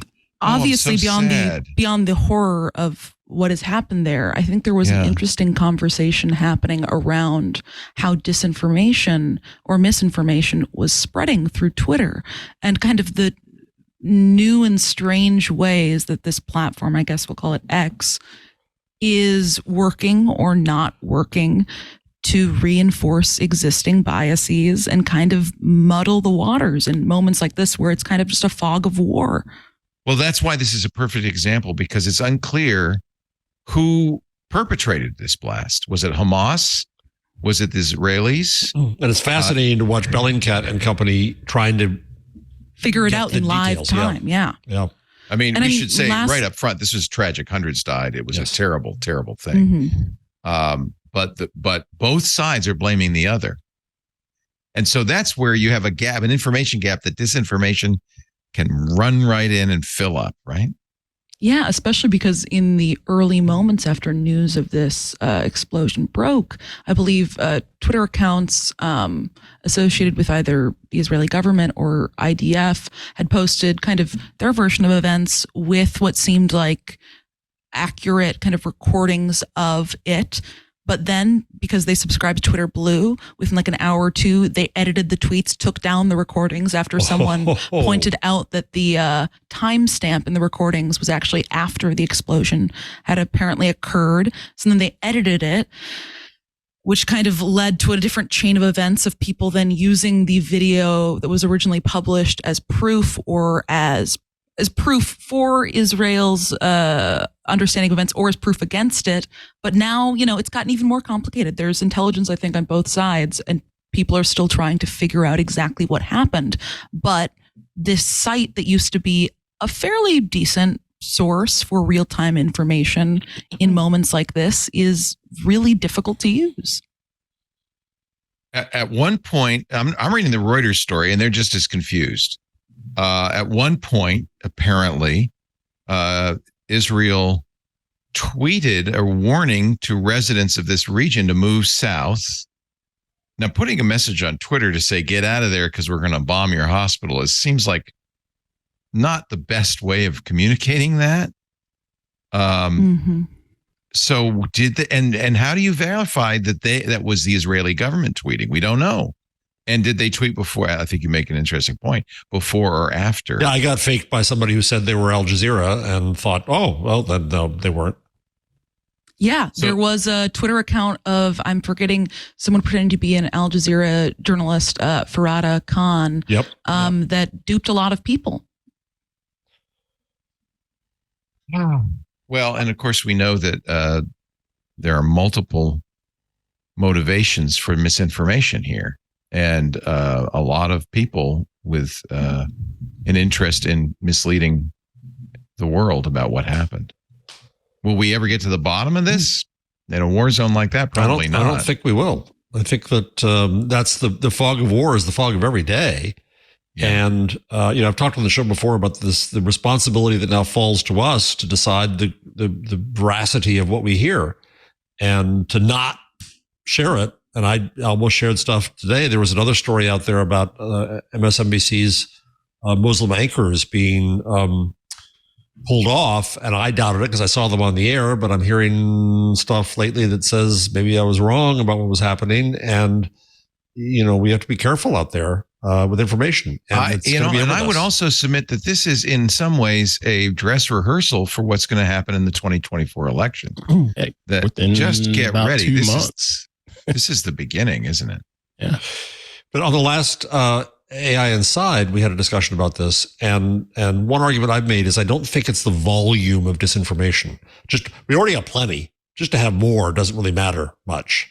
It's the vectors of it. It's how something gets picked up, why it gets picked up, where it goes with that. Research said in 2016, the amount of time people spent with so-called fake news was actually very small. The impact of a lot of the disinformation was small, but it takes a little bit to go off elsewhere. The Freedom House just did it's a long document, and I'm not going to propose that as my next story, but Freedom House did a long document about their annual report, and internet freedoms are going down all over. But their big worry is mainly that bad governments will use AI to produce more credible stuff. Yeah, but here's an example of this doesn't have to be AI. No, not at all. It's not the quantity. No, exactly. It's the confusion. And in fact, Hamas, this is according to the New York Times. And again, it used to be you could say, well, it's in the New York Times. It's definitive. This must be true. And now I don't know. I mean, Reuters was clearly confused. According to the New York Times today, Hamas hijacked victims' social media accounts. This is true. I remember this. This is actually... this was the horrific thing that happened during the attack. Oh, the live stream. The kidnappers would take their victims' phones and start posting videos of the kidnapping on their Facebook page. That I think really did happen. I think we know that happened. Yeah. Every time there's another war, we say once again, we're seeing more of this than we've ever seen before. I remember, let's talk old times again. The Vietnam War was the first, they say, televised war. And it was one of the reasons I think people turned against the war in Vietnam is because we got to see the horror of the war on television, on the network television. And when Walter Cronkite finally said, that's it, it's enough, we're not going to win this war, that was the end. Nixon, maybe it was Johnson. I think Johnson said we lost Cronkite, it's over. But now we can watch this on social media in an unprecedented way, not even edited or disintermediated by the networks. This is direct views of the horror of war. In your new Facebook experience, have you seen anything come across your screen recently? That's interesting because I did join Facebook. I talked about this last week. Mm-hmm. Because I was curious and a lot has happened since then. Yeah, this was right after the war broke out, and I was very curious what it was going to be like. I don't get any news at all. Maybe I haven't been around long enough. But what about you? You've been on Facebook for a lot longer than I have. Not me. Oh, you're not on at all? Heck no, sir. Maybe Jeff, you're on. Who's on Facebook? I'm on Facebook, Jeff? but they're trying to go away from news everywhere. Yeah, they were smart. Get out of the news business. Uh-huh. Let me just look right now. I'm logging into my Facebook to see if there's anything I have about my friends' Halloween decorations. Here's a Mad Magazine pictures. Here's a guy with his granddaughter. I keep getting sexualized pictures. I wish I wouldn't. I don't. You're still getting those? Worse. There's more. Fortunately, Mike Elgin posted some delicious cookies. So, you know what? You wouldn't know a war's going on from what I'm seeing here. Wow, interesting. Yeah. But for some reason, they want me to. I think it's OnlyFans publishers who are trying to generate traffic to their OnlyFans. I don't know. Now, is the whole Facebook pixel still in play these days, or wasn't it called like when you see that like button? Because you are, you read a lot of news and pretty. You'd think it would be getting top those signals, stories. Huh? You know what? I'm blowing it because I'm using Firefox and it blocks Facebook. Okay. So those like buttons are blocked. Uh-huh. Now I'm getting pictures, AI generated pictures of women in bikinis. So this is really out of control. This is why that's I left the future. Facebook.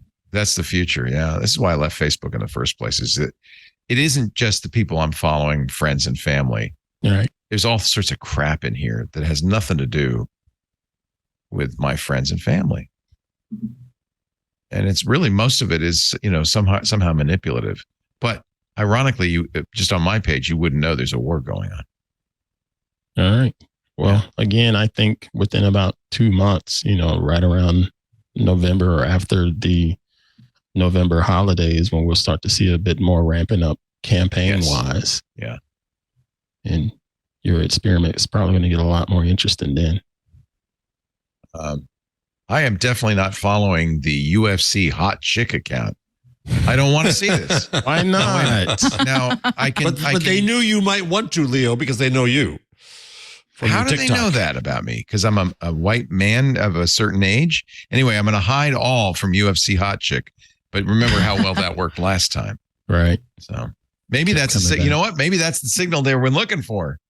Oh, you say you don't want to see it. What is your wife looking over your shoulder? They're probably like, oh, that counts as engagement, huh? We know you. This man we know what you want. Look at this content. Maybe it's making it worse. Oh, God. I will say the bane of my existence is every month or whatever, I have to click hide all suggested or snooze all suggested posts on Instagram because you can't turn them off. It's so annoying.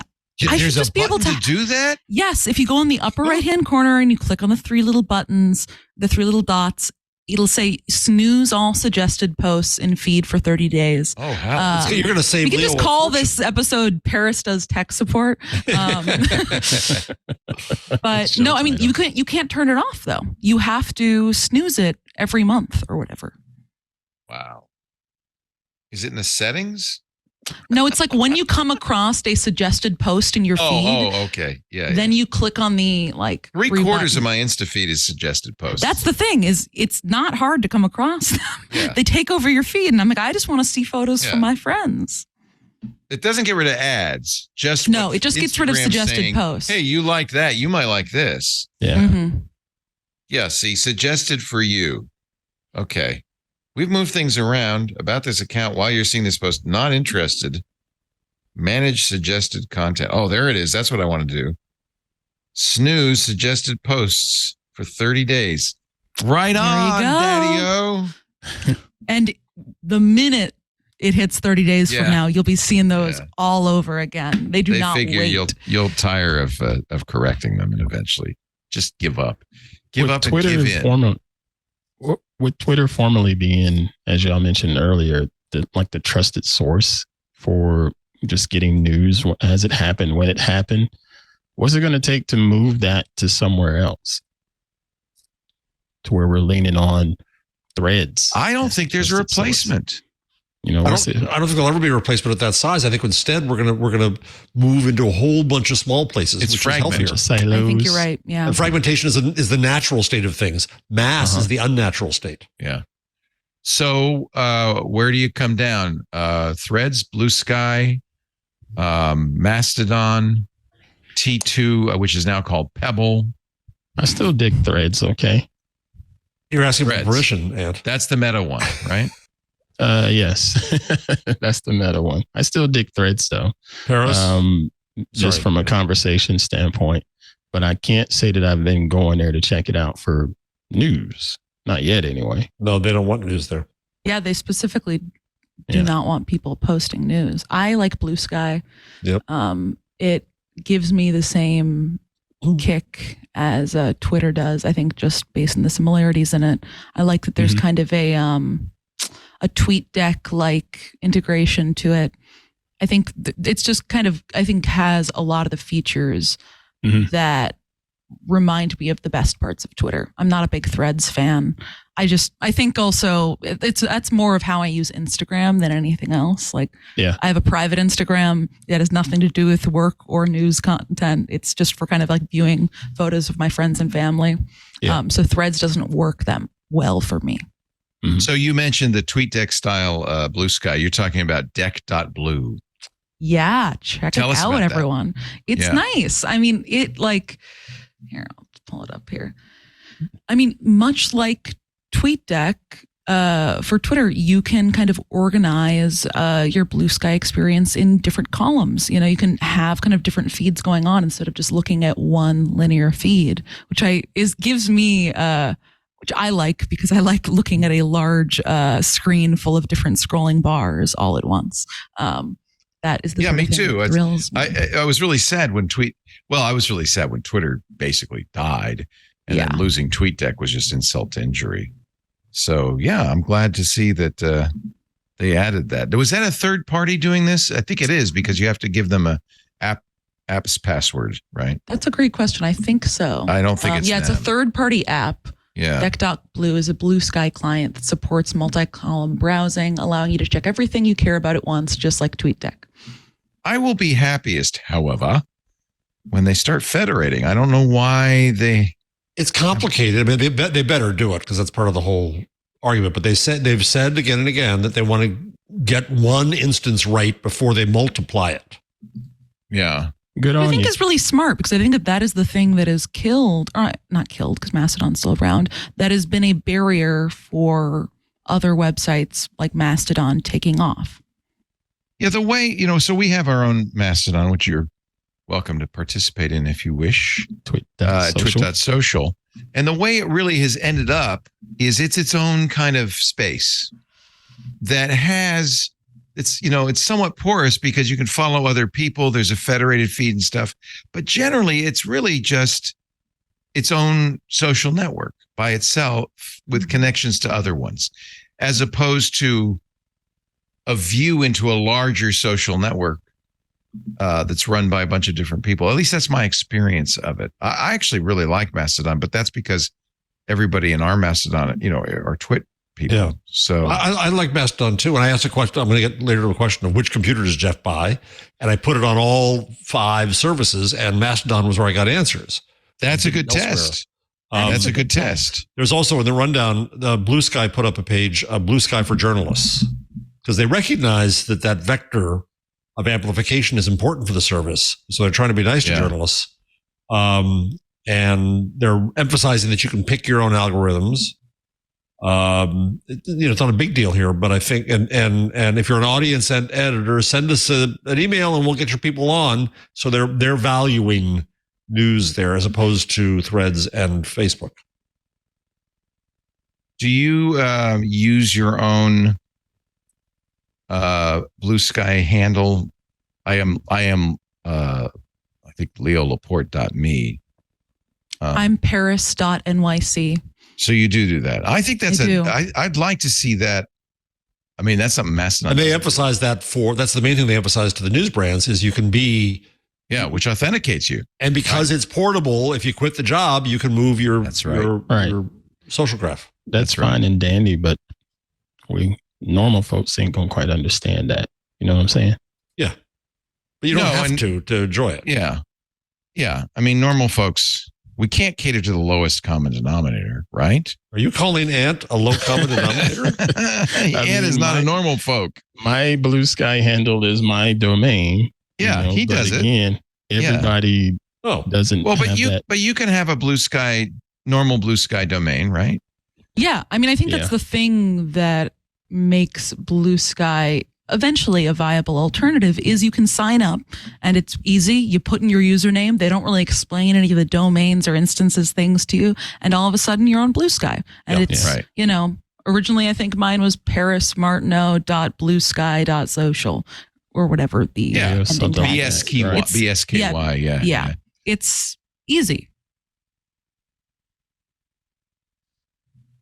I should update my Blue Sky because right now it says I'm no one of importance and probably not going to use this. I'll just say that's your profile. That's good. I think everybody should be so humble. One tip I would wish for people out there, if you join Blue Sky, is that they join and before they do their profile, they start following people. Then I see, somebody followed me, but I have no idea who it is. Yeah. And I miss people I want to follow because I don't know who it really is unless you fill in your profile first, folks. Yeah.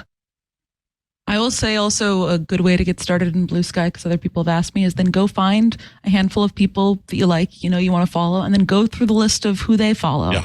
And likely you'll see some familiar names and be able to kind of build out your social graph from there. And if you just hit the search button on the left on Blue Sky, it'll give you suggested follows and then followed by Andreessen. Now, the problem is I don't know who Andreessen is, but these are people he follows. This is really, to me, this is quite interesting. Maybe Blue Sky is the incumbent now. Is that possible? We should explain for people who don't remember the genesis of Blue Sky. Back when he was the CEO of Twitter, Jack Dorsey funded a project.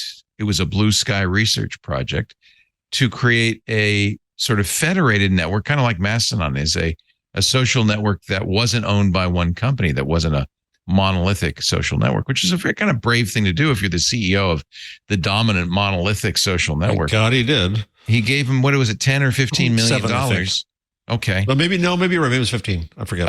But it was money before the sale and money that Elon could not claw back. So even though Elon had bought Twitter shortly after, maybe 3 months after, by the way, we're coming up on the 1-year anniversary. Yeah. Of Elon's acquisition of Twitter. Even though he couldn't claw it back. And so that was going on. And eventually they launched Blue Sky, which is a lot like Twitter, but with some additional features and some missing features. And I think it is certainly a strong candidate. I mean, Mastodon was around before Elon bought Twitter. So Mastodon is kind of the old man of the group, or the oldster. There are many others, including the newcomer Threads from Meta. Did they already add the edit button, or they just said they were going to? They added the edit button for free. Yeah. Wow. It's on mine. A bargain. Something. Does Twitter have an edit button, or do you have to pay for Twitter Blue? You have to pay for it now. Yeah. Mastodon hasn't had an edit button since the beginning, which kind of gave lie to the claim that it's technically too difficult. We can't do that. Especially Mastodon. Your stuff is all over these other servers out there, and it works. Well, maybe that's because Mastodon doesn't really care if you can't pull it back, right? It's like, well, we'll do the best. Yeah, exactly. We're just an open source project. Mastodon. Yeah, we're just Mastodon. So we'll do the best. Big success for Sunday Ticket, NFL Sunday Ticket. YouTube TV spent about, we think, $2 billion a year to take it away from DirecTV. This is the ability to watch any NFL game all day Sunday. And apparently, according to Antenna, which is a group that monitors app uptake and so forth, Sunday Ticket has attracted 1.3 million signups on YouTube TV. That's, according to Bloomberg Intelligence, still less than DirecTV had. It may have been up to 1.5 to 2 million customers. And I can guarantee you, if you do a little math, it's less than $2 billion a year, although it's not cheap. It's a $350. Well, it depends on what you do. It could be as much as $500 a season. I got in early, and I think they were offering a discount at $250 a season. But NFL fans will pay money, lots of money. And this is an interesting thing because I don't think Google would even expect to make the $2 billion back. I saw this, and the first thing that popped in my head was how many times I hear people talking about how much money they don't have and how the economy is this and the economy is that. I'm like, well, dang, they just bought. A lot of people are buying Sunday tickets, so I guess it's not that bad out there. It's maybe priorities. I'm just too cheap. It's priorities. If I have to eat beans for a week, but I get to get the NFL on Sunday, it might be worth it. Yeah, I just think it's overpriced, and I love the NFL game.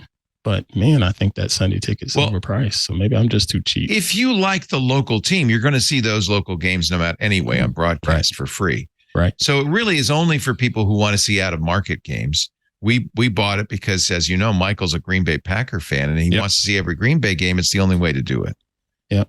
Actually, it's not the only way. He could watch it on his phone, which he might even be willing to do with NFL Plus, which is their phone only subscription. Oh, that's right. Yeah. Yeah. Right.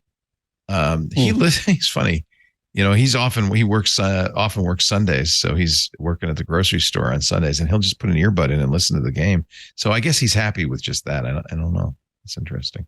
In any event, I think it's fair to say that it was a success for YouTube to buy this. Mm-hmm. And probably a success for the NFL. They're getting at least $500 million more than they were getting from DirecTV. You know, and I'm assuming that YouTube TV is just saying, you know what, you can keep throwing us the slander about us. What was the ad they put out saying it's cheaper than cable? Yeah, they had to retract that. They were saying it was cheaper than cable, and it wasn't. Yeah, we retract that all the way to the bank because we're still getting all of these signups right here. So go right ahead. Well, and we've talked about this, especially on MacBreak Weekly. It's an interesting environment where companies like Amazon, Google, the companies you cover, Paris, Amazon, Google, and Apple, don't have to recoup the investment they make into their streaming services because it synergizes with the other stuff they're selling. Whereas NBC does, you know, as big as Comcast is, they still don't want to lose money on their streaming stuff. Max doesn't want to lose money, you know. Right. Yeah, I mean, that's the benefit of being a giant company is at a certain point, the individual like profitability of your specific business lines doesn't really matter. I mean, that's how Amazon got to the size that it is it doesn't really have to make money and didn't for a while on delivery and its kind of retail business because it had cloud. And same as an example, Thursday Night Football, Amazon spent a lot of money to get that. It has still not gotten to the viewership numbers that Fox had when the games were on broadcast television. I guess you'd expect that because you're streaming it now. It's Amazon Prime. They say 13.5 million viewers per game. This is according to Amazon. I think better than last. Better though. Yeah, it's better than last year, but Fox had more when it was on TV. I think it's going to get better because of so many people having Prime right out the gate, and it's just right there. And that's a perfect example of Amazon doesn't need to make money on Thursday Night Football. If it drives Prime subscriptions and drives Amazon sales, it's good, right? Yep. So they make their money back that way. All right. Anything else? Did I ask you, Ant, what your story of the week was? I didn't. No, you didn't. But the one that I had in mind was that one, of course. But it was sort of. I stole your story of the week. Halfway in mine. I was more interested in the Adobe and Figma discussion regarding. Oh, isn't AI. that? Yeah, you should talk about that. You were at I guess you watched it at home, but you went to Adobe Max, right? I watched it. I normally had gone, but I watched it this year, and I saw the headline, the Bloomberg headline. Adobe is focused on AI rather than Figma acquisition in limbo. I think that's bullcrap. Adobe is still worried about making profits, and yes, profits are going to be geared around AI, but that Figma deal is definitely about profit too. That's not going anywhere, especially when we looked at how Adobe announced more dealing with Adobe Express and more dealing with Illustrator being available on the web as a beta right now. All of that is in the same wheelhouse with Figma, and Figma was competition. So if you're thinking Adobe is not caring anything about that acquisition, you're full of it. It was said a year ago, one of the reasons Adobe had to acquire Figma at a kind of stunning $20 billion is Figma was eating their lunch. Yeah. And there was the fear that Adobe would basically have no business left if people started moving to using those kinds of tools online with Figma. So they bought them, but then I guess regulatory permission has been slow. And Bloomberg's position, Brody Ford writing in Bloomberg, is the software company's attention has moved on. At Adobe Max, there were no mentions of Figma during the keynotes. There was one reference during an investor briefing, and there was no Figma on the show floor, apparently. I mean, I think it makes sense because they're kind of, and they say this in the story a bit, like in regulatory limbo right now. The Justice Department is probably going to sue to try and block the deal. I think the European Union is also looking into the purchase. And you know, the DOJ has a lot of other things on their plate right now, at least even in just terms of business deals that they're kind of looking at. So this is probably going to be a long, drawn out process. And I don't think that you can work to integrate the businesses together until all of that is settled. Right. Yeah. That's exactly what Dana Rouse said. She's Adobe general counsel. We still love Figma, but we can't work together until the acquisition closes. We can't feature them at a product conference. We don't own them yet. Right. And in fact, there are strict rules about what we can say about it. So yeah, maybe this is a bogus story, but it is interesting that Adobe's talked so much about AI. They offered $20 billion to Figma if the deal fails to close by the end of March. So they have about 5 more months. The breakup fee is $1 billion.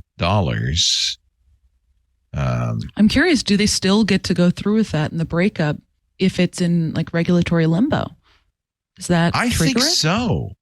I think that's the whole point. It doesn't have to just be that you turned away from the deal. If the deal can't be consummated for any reason, I think.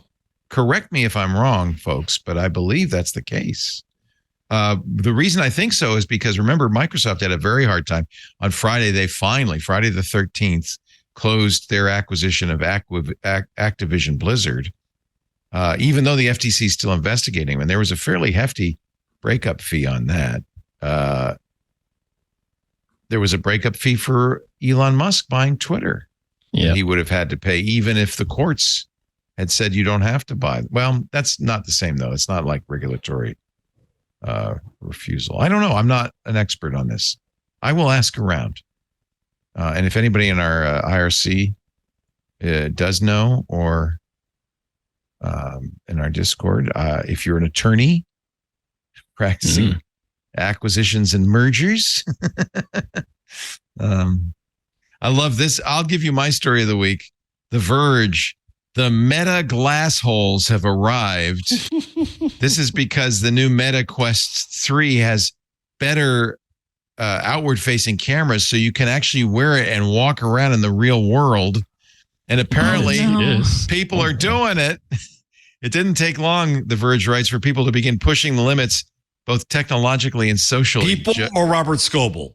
Come on. No. Well, this is Sean Hollister writing at The Verge. The new Robert Scoble is a fellow named Jay Mayo, who walked the Comic-Con floor in New York. Jay Mayo? You know Jay Mayo? I think it's very funny to find Mr. someone Mayo? and to quote, and it's Mr. Mayo. Mr. Mayo. No offense to Jay out there. Whoever Jay should be a comic. Let me see. His Instagram has him walking around. He calls himself an NYC Virtuonaut. Oh, jeez. He's a would-be comic. He's working on his first VR game. He's a would-be funny, but is. Called Sky Stack VR in Unreal Engine. Also wrote novels and short stories, but apparently not grammatically. Also wrote novels and short stories. Is that grammatical, Mr. Wait a minute, Professor? wrote? Also poorly wrote novels and stories. He did. Anyway, a perfect poster boy. The device got great reviews all over. Oh, yeah. People said, wow, this is better than I thought it was going to be. Yeah. They were happy with the device, but The Verge is not happy with the social impact. The world famous Carrot Survivor on TikTok, Carrot Survivor says it's a game changer. VR. The influencers. What game is being changed? I don't know. The game of it's a Carrot Survivor, which by the way has got to be the best handle. Actually has video on his TikTok now viewed by 5.6 million people of him walking around in real life with his MetaQuest. I look forward to Taylor Lorenz's take on what this does to the influencers. Yeah. By the way, her book is great. Isn't it good? Oh, it's good. You know, we had her on TWiT a couple of weeks ago. I've always wanted to get her on. I think she's got a great take. The only issue I have with the book at all, it's a great history, a recent history of our social past. And I think the overarching story is how women have often been the breakthrough artists in social media, and at the same time are the ones who are most immediately harassed, discriminated against, doxxed, and chased out. And it's in some ways a sad story, beginning with Julia Allison and going on. It's just the Julia Allison stuff was just great. I interviewed Julia on Tech Week. I think this is Tech Week in New York right now, many, many years ago, about what she was going through then. But it was part of what her life was. And I mean, I'm glad she got the recognition for. It's a very sympathetic portrayal of her, and I think Taylor Lorenz was, of course, herself still is often attacked and harassed and doxxed by the right wing and others who don't like a woman speaking out, I guess. Mark I should have warned you, famously. by the way, Paris. Yes. If you're on this show, you're going to get people are going to harass you too. I hope they don't, but it doesn't. Oh, I know how to handle online harassment. It sucks. Reported on QAnon and misinformation for a while. So. Oh God. Oh. Well, you're hide's pretty tough by now. Yeah, you and Joan Donovan have been there. The only thing I think it's a problem with recent history in general is we're too close to it to really have a kind of a overarching understanding of it. So the book itself is really just a collection of stories, which I found fascinating, having been on the outside of a lot of these. But there isn't at the end kind of any coda of this is what it means, but we don't know. There is. I think there is, to the extent that it's. I haven't written this yet, but I think it turned, to my surprise, it turned into a business book, not business advice, but about business. And it was what did.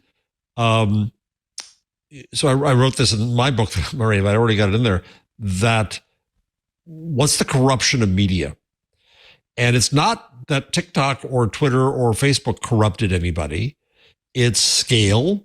It's the idea that we have to be huge. We have to have lots of people, lots of attention. And why do we have to do that? For the advertising. And so I'm not anti-capitalist. I want advertising to continue to support media and give us free stuff and all that. But I think that when it got down to the individual level, when everybody's corrupted to an extent by that. And it was sad because it started off with those nice early days that I liked. It was so positive. Yeah. Yeah. And then people were being exploited. It was about money. And I get that. Hey, if you can make a living doing this stuff and having your house, and God bless, do that. But there's no real value to it. I'm not diminishing anybody who's an influencer. I think that if young people can create their own culture rather than having it imposed upon them, I am all in favor of that. But the motive wasn't creativity anymore. It was attention. And it fed into the human ego and the money together. It kind of corrupted it all, which was sad, which is why I think that not having one Twitter again and maybe not having one TikTok again, but having 25 different social networks is going to be a healthier world. I hope, but I'm an optimist. No, I think you're right. I think that's true. I think about my son, who is a TikToker influencer and now on Instagram as well, with, I can't remember, it's like 1.5 million Instagram followers. And I think he needs the volume to make a living. Yeah, that's exactly what it is now. If you don't mind me asking, Abby, Abby is there, right? She performs. How does she use social media for her performance career? She's really got, and I think this is true of a lot of women on social media. It really has it's a mixed blessing. If you're a comic, you kind of need, oddly, it's Facebook. You can promote yourself on TikTok and Insta, and many comics that do that. But for bookings, you got to have a Facebook page, which is weird. And then she writes for Medium, and that's, I think that's a good form of social media for her. But she's always torn about how much of a profile online she should have, and periodically deletes everything. Gets fed up and says, I got to delete everything. It's pretty hard to be a woman. Yeah, I don't see her on Instagram as much as I used to. Yeah, because of that. Yeah. Yeah. It's very hard to be a woman online these days, which is sad. And I think that, to me, that was in some ways the motto or the moral of Taylor's book is the people who are doing really interesting, good stuff often get villainized. And yeah, it's all an outrage. It's all attention. It is, like Jeff is saying. It is. And that often means outrage. Yeah. And Taylor's book, the title of which is Extremely Online. Oh, yeah. The Thank Untold you. Story of Fame, Influence, and Power on the Internet. Yeah. People should check it out. It's really good. It's very good. It's great to read because, of course, we've lived this history. It's stories we've been talking about the whole time. Amen. I listened to it. But there's some inside stuff, too, that's just really, really good. So your story, Paris, was the confusion over the hospital bombing in Gaza. Your story, Ant, was what, YouTube TV and NFL Sunday Ticket. Adobe and Figma. And then Adobe Figma. We gave you two. It's okay because I stole one. Jeff, your story of the week? Well, I kind of minority was Andreessen. I guess I'll go in this. I don't want to spend. The Andreessen story was great. I'm glad you brought that up. I had not read it. So that was really somewhat related is that in Noema magazine, hold on, let me get back. That sounds like a hippie journal to me. I know it does, doesn't it? What is Noema? Noema covers a lot of tech stuff, essay-like. Blaise, Aguera, Arcas, and Peter Norvig. Blaise is at Google, where he's vice president and fellow at Google Research on AI. Norvig is at Stanford. I have huge respect for Peter Norvig. He's actually one of my heroes. So their piece was artificial general intelligence is already here. My reaction, first off, is AGI is BS. I agree. Although Norvig is one of those AI researchers who's been around through a couple of AI winners. Right. So it's fascinating for me to hear him say that. Right. So they start off, and I didn't read it in detail. I skimmed it, but they do start to at least give us, and because at the same time you have Sam Altman declaring that the key mission of OpenAI now, and Jason and I are going to be watching their event in a few weeks, is AGI, and it's part of that. They changed their whole corporate mission statement really to focus on AGI. And by the way, what is AGI? You should probably define it. Artificial general intelligence, when the machine can basically be smarter than we can because it can do lots of things. Or maybe, and I think this is one of the reasons there's not an agreed upon definition of this, or more likely there's not an agreed upon test of this. So it's hard to say. It's easy to say it exists without. So that's why this piece is interesting, because what it's basically the singularity. It's basically another way of defining it would be when the output of a machine is indistinguishable from that of a human. This is that Turing test, which has since been discredited, but it's kind of, that's kind of relevant, right? So they say that early AI systems exhibited artificial narrow intelligence. And I right off the problem, I have a problem with the word artificial, and I have a problem with the word intelligence, actually, because I think it's just too anthropomorphic. But anyway, but then their argument is that now it's broad, and they list 5 ways in which they think that they've arrived at artificial general intelligence, because it can deal with many topics, because it's learned on a whole bunch of text. It can do various tasks, from answering questions to generating stories to summarizing and transcribing. It has many modalities. It can deal with images and text. It can deal with many languages, which we've seen, certainly. That's the best part of it, I think. And it has instructability. There's in-context learning, and it can learn from a prompt rather than just from the training data. So that's their structure here for saying that we've arrived. It's light. It's easy. The one hand they say it's arrived. The other hand they say it's going to be 10 years before we really see it hit full flower. but we're kind of already there. They say the most important parts of AGI have already been achieved. Right. And so it's just a matter of time before you get a really complete artificial general intelligence. And so at least they're starting a discussion about what it is, because I think the problem that I have is when people throw out AGI, it's BS. There is no definition of it. We don't know what it is. It's just the chest thumping boys. It's the new BS. AGI is the new BSD. And they're trying to say that, we can conquer the world because we have the biggest. And so I tend to dismiss it in all cases. But here it's just interesting to see the discussion about where it goes. And so, I'll come back to this. And interestingly, just as a little aside, Blaise Aguera y Arcas, as I say, is now major AI fellow at Google. When he went to Princeton, he and the head of the rare book library there did research on, wait for it, get ready for it, folks, Gutenberg. And they analyzed every I that was printed in a Gutenberg document, and they concluded, and there's much argument against this, but they concluded that Gutenberg didn't make type the way we think, that he made it with sand molds that had to be destroyed because every eye was so different.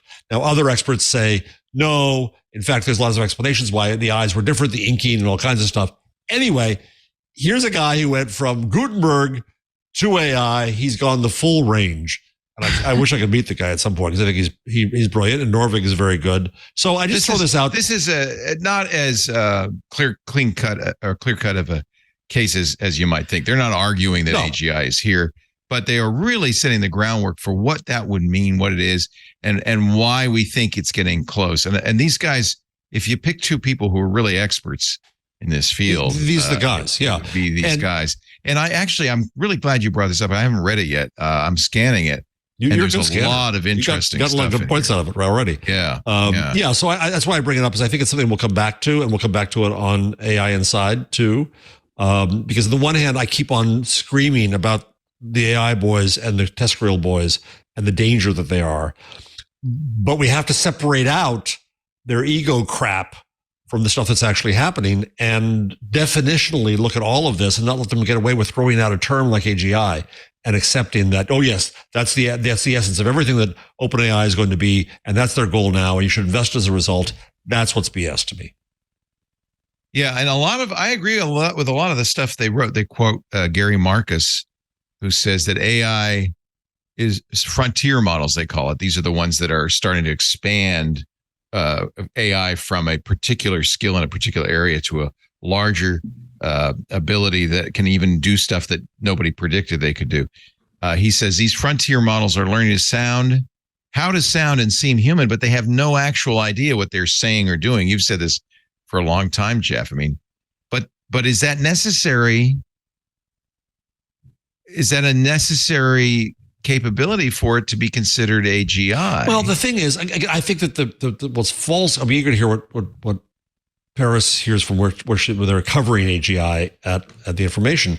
I think, again, intelligence is the wrong framework. And by the way, machine is a wrong framework too. I came across a McLuhan quote saying that if we call the computer and the machine, it's rear view thinking, and we don't recognize where we are. And so we need different frameworks. That's why I welcome the discussion. But I don't think, I think that trying to compare it to the human is what freaks people out. And when the machine could write like us and speak like us, that would freak people out. But the technology is just a slight advance to what it's been for years now. But now we're acting like, my God, the whole world has changed overnight because the machine can talk. No, it's just the anthropomorphism of it freaks people. It's creepy. I totally agree. I mean, I think that framing, and this is something that I come across a lot. I think when we're just reading coverage of things like ChatGPT, is people often frame these technologies as like thinking or feeling or doing or acting in some way that gives it a level of like autonomy that it doesn't have. I mean, these are programs that are identifying patterns, matching them, putting words together in a way that it's been trained to do. And the thing that it has been trained to do is mimic human speech and impress us in very specific ways. So we shouldn't be blown away by that. I mean, there are a lot of cool things these technologies can do, but it's not intelligence, and it's not, going to take over the world, at least in the way that I think people fear when they say AGI. Yeah, I think if you read the whole article, and again, I haven't read the whole thing, I've just scanned it, but I think that their ultimate point is exactly that. And that, if in fact, it's kind of what we've been talking about with stochastic parrots all along. I think the people who are really smart about this say you shouldn't be worried so much about what AGI is or whether we've achieved it. What you should be considering is, they say the natural questions is the end of the article we should be asking in 2023 include who benefits, who is harmed, how can we maximize benefits and minimize harms, how can we do this fairly and equitably. They say instead of denying the reality of AGI, which is kind of burying your head in the sand, we really need to start thinking about what are the consequences and how that's designed. And I think that's not so far from what Timnit Gebru was saying. Yeah. Is stochastic. I think it's exactly what they're saying. And it's present tense. It's not this future tense Andreessen BS of 10 to the 58th artificial human beings of the future and living all throughout space. It's where we are now. And nor is it the HAL 9000 or the Skynet that we've, the science fiction talks about. I think anybody who's interested in AI should read this. It's noemamag.com, N-O-E. It's part of the Berguin. How do you say it? I should know this. Berguin. Why am I having trouble with this word? Who or what are you? What Institute. Is the word? It's part of the BERGGRUEN. Berguin. The Berguin Institute. Berguin Institute. You should know that from your German. I should know it should be, but I think it's Swedish. This is a very thoughtful, interesting. It's a pretty good publication. It has good stuff in it that I end up coming back to with some frequency. I can't quite place it all, but that's okay. I'm glad you found it and bookmarked it. I will read this. I was not going to bring it up because I haven't read it all yet, but I figured Peter it's good Norvig for folks during the show to read. One of the definitive Lisp books, Paradigms of Artificial Intelligence, 30 years ago. He has been an artificial intelligence researcher. He's worked at Google for a long time. Now he's at Stanford. He is one of the most brilliant people, and certainly a brilliant computer scientist out there. So I very much trust his perspective on this. He's been through it. And I think what he said, I agree so far with what I've read. What he does talk about, and I am in one of these groups, he talks about people who are reluctant to talk about general intelligence for 4 reasons. A healthy skepticism about metrics for AGI. Yep. Absolutely, right? How do you define it? How do you measure it? How do you quantify it? An ideological commitment to alternative AI theories or techniques. I would say that's Mark Andreessen, Elon Musk, and others, which are many times these are Johnny-come-latelys to AI, and these guys are not. They've been around. 3, and this is me, a devotion to human or biological exceptionalism. This notion that somehow humans have something magical going on that no machine can duplicate. I think they pretty much demolished that later in the article. Or finally, a concern about the economic implications of AGI. Which there's, I don't want to go into today length, but there are 2 stories in the rundown today. I won't go into them at all, but both LinkedIn and Stack Overflow laid off a bunch of people explicitly saying it was because of AI. I don't know about LinkedIn, but Stack Overflow is the place programmers used to go to copy and paste code. Right. It's pretty obvious. They don't need to do that anymore. They got Copilot. I wanted to ask you about that LinkedIn one, sir, on line 61. Did you write that in, or was that a headline? Well, that was my headline. No, I just couldn't. It was when there was an all caps headline, I just rewrite the headline. So, okay. I don't think Axios uses CUZ in its headlines. I mean, it's got to be brief, That means cut out all the letters. 660 people will be laid off. We were just talking earlier about how well Microsoft has done with their acquisitions, among them LinkedIn. 3% is not a huge amount of the workforce. There've been a lot of this.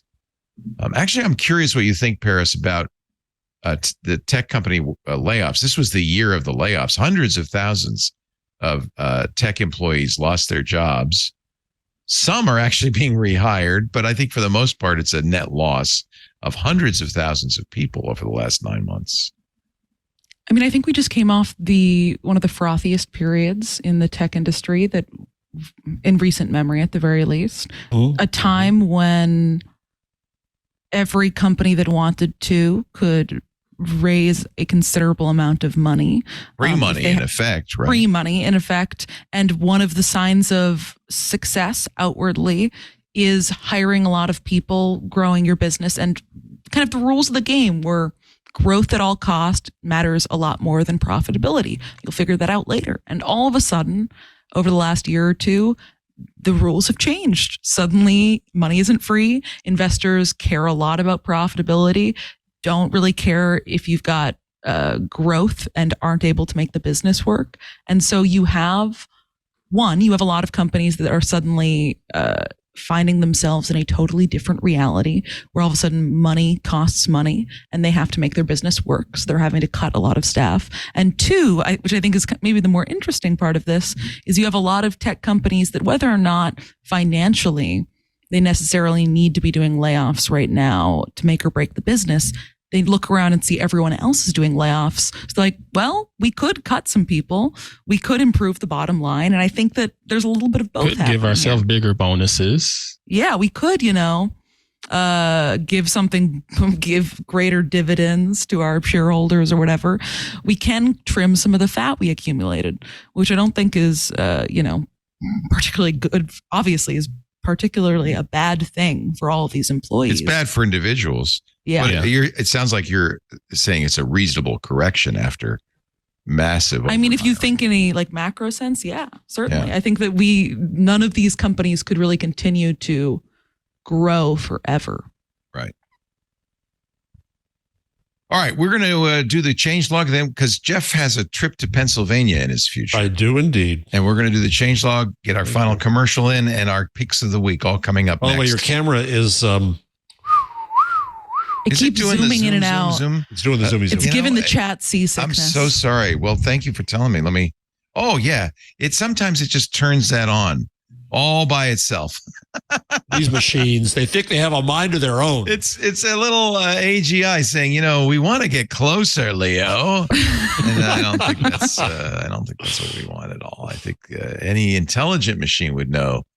We just want to. It's true. That's the real Turing test.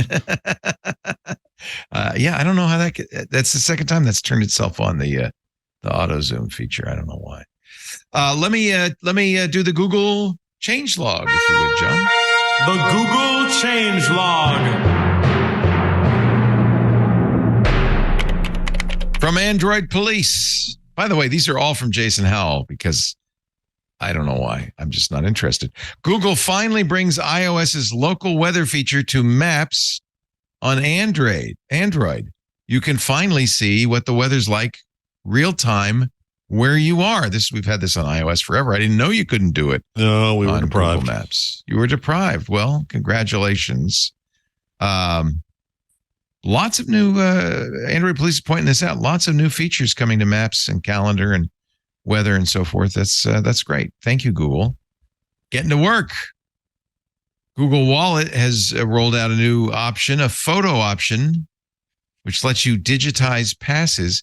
I have to say, I was very skeptical when Apple came out with the Apple Watch and the idea of using the Apple Wallet and all that stuff to pay for things.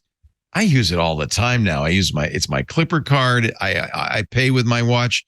Increasingly, those wallets, I think, are really the way your phone becomes, my phone is my ID. I enjoy tap to pay with the phone. I love this. God, it's so great. Yeah.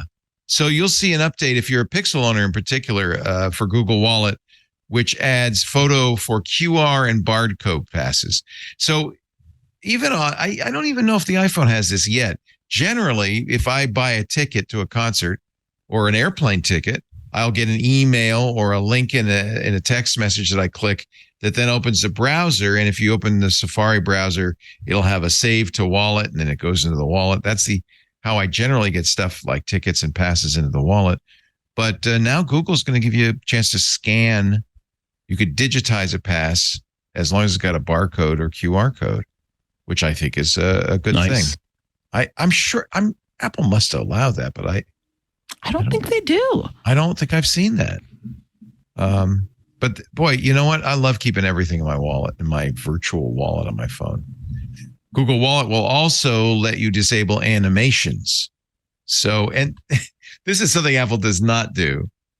It is really annoying when you complete a payment or you use a pass to get into a concert. You get a congratulations! You've been using Google technology. So annoying. It now can be disabled, so you just get a check mark or a Google Pay logo instead of some weird seasonal cartoon. That should be in your wallet soon if it is. I didn't know people complained about it that much for Google to now make this a feature where you can turn that you could turn it off. I think this is very. I don't even notice Googly. it. I just tap and pay. I listen for the chime. Yeah. And there's a little chime on iPhones and a very satisfying ka-ching and a haptic vibration. Haptic, right. The vibration is really satisfying. Yeah. It's somehow satisfying, isn't it? Yeah. How do they do that? That's I never pay the animation any attention. But nobody wants a cartoon. I'm sorry. That's crazy. I will also correct the record. You can scan passes. Oh, okay. Using the iPhone camera. We haven't run into it. That's true. Now you can add your driver's license and state ID to Google Wallet. Arizona, Colorado, and Georgia have joined Maryland. I think that this is also the case with Apple's wallets in a handful of states. It's hard for states because you have to upgrade your highway patrol so that they can use it. It's a complicated thing. You really worry about security. I've mentioned this before. California didn't want to use Apple's wallet, so they just have their own DMV app, which is god awful, as one would expect. I'm sure. As one would expect from the the fantastic California Department of Motor Vehicles. But I do have my wallet now on my phone. It's just not. I would feel much better if it were an Apple's wallet. There is a nice feature though, Share My Age, which will do a like if anybody thought I wasn't 21, this doesn't come up much. You've got the app for that. I don't know why not. But without giving over my driver's license information, which you would normally do, you can actually have a QR code, a digital age validation, which is great. Using something called TrueAge. So anyway, wallet's getting better. Google is tweaking Chrome's search bar. Something they do about every 5 minutes. Chrome will now be able to fix your typos, search your bookmarks, and generally help you get where you're going without so many Google searches. Oh, yeah, that's good. We don't want to keep showing other people's sites. Just do it in Google. This is if you're in Chrome on the desktop or mobile, the browser will now try to correct URL typos. That's actually good because this is a security issue. I don't know if you remember the story where I accidentally went to TWitter.com and it looked just like Twitter. It was 2 V's, not a W. And it, of course, was a malicious site. In. Yeah. So it didn't fool me, but that's an example. You know, these typos, people do typo squatting all the time on the web where they get, just one letter off or something. So Google will try to fix this in the Chrome address bar on Android and desktop. Google is rolling out Wear OS 4 to the original Pixel Watch. All 5 of you who own one of those should be very happy about that. You didn't buy one, Leo? No, and I'm glad I didn't. I got the Pixel Watch, and what is it? Pixel Watch 2. And I got to tell you, I can't quite figure out the pattern for charging. Is it, you do this every day with your Apple Watch, sir? Yeah, every night. Every day? Every night. Charge it? When I go to bed, I have this hydra of buttons and knobs and pucks and connectors. And I plug everything in. It all goes in, and when I wake up in the morning, it's miraculously charged. It is something I noticed about young people with your watch. Because what about people that want to track their sleep? When do they? Don't be dumb. Don't sleep with your watch. Stop it. Knock it off. This is the thing. you wear I have glasses- an Apple Watch, but I keep forgetting to charge it. So You young God people knows where it is. You young people, I swear to God, I can't. It happens every time. It happened just the other day. Some young person gets in the car and says, my daughter, do you have a cable? I literally just checked my phone. It's at 20%, Leo. I'm going to plug it in right now. You didn't charge it overnight. What do you need a cable for? I didn't charge it overnight. What's wrong with people? Get in the habit, young people. And Listen, also, it's hard to charge it overnight when you fall asleep looking at your phone. I think that's what's going on. I think that's exactly It's I'm not going to pretend I'm above Let's it. be honest. It is why. Yeah. Yeah. And the thing is, it's too bad because they're making phones heavier. So when you fall asleep and it hits your head, It's not great. It's bad. You know, Yeah. you've got to lay in an appropriate way so that you can balance it. It's rough. You lie sideways there, so that Yeah, it just that I can keep. falls from your hand. Mm-hmm. Oh, Hilarious. God. Sad we are this 21st century. YouTube is getting AI powered ads that lets ads. I have AI powered abs that lets brands They're target. imaginary, yes. Yeah, they're imaginary. They're in my head. They're artificial. So the idea is to leverage AI to automatically identify the most popular YouTube videos related to a cultural moment. Halloween's coming up, right? Or it could be the Oscars or the Super Bowl or whatever. The advertiser then is able to serve ads on that video referencing like, hey, it's Halloween. Did you buy any circus peanuts this week on the YouTube channel? So apparently, one of the biggest ad agencies in the world, Group M, is already starting this with this AI-powered offering. The example that TechCrunch gives is, I'm looking at the YouTube Culture Hub, which apparently has a lot of stuff for Halloween, and there's a big ad right across the top for spooky season. So, of course, AI is now being used. You knew it happened to weaponize advertising. Mm-hmm. It's just a matter of time. And that's the Google changelog. We are going to take a break, and when we come back, we shall pick things. Our picks of the week coming up. Our show today brought to you, just as our studio is, by our great friends at ACI Learning. I know sometimes people say, well, who's that? Your great friends. IT Pro TV now is called ACI Learning. When they got together, it got so much better. I mean, we've always loved IT Pro TV, but now they could do so much more. And what a great time to have IT training, whether it's you as an individual trying to get into IT, or you've got an IT team that you need to keep upskilled. There's no better place than ACI Learning. 94% of CIOs and CISOs agree the number one job is attracting and retaining talent. And that's good news. If you've got the certs and the skills to work in IT, there's never been a better time to get into it. And if you're already working in IT, there's never been a better time to increase your skill set, increase your knowledge, get a raise, get a promotion, get a better job at ACI Learning. 7,200 hours of content, consistently adding new content every day, every week. They've got 7 studios running Monday through Friday all day because the tests change, the certs change, the software changes. You got to be current. And all of their stuff is. And they're not just throwing spaghetti against the wall. They bring in content experts, people who are working in the field, who have a passion and a love for what they're talking about. And that communicates to you. That makes the videos engaging, entertaining, and informative.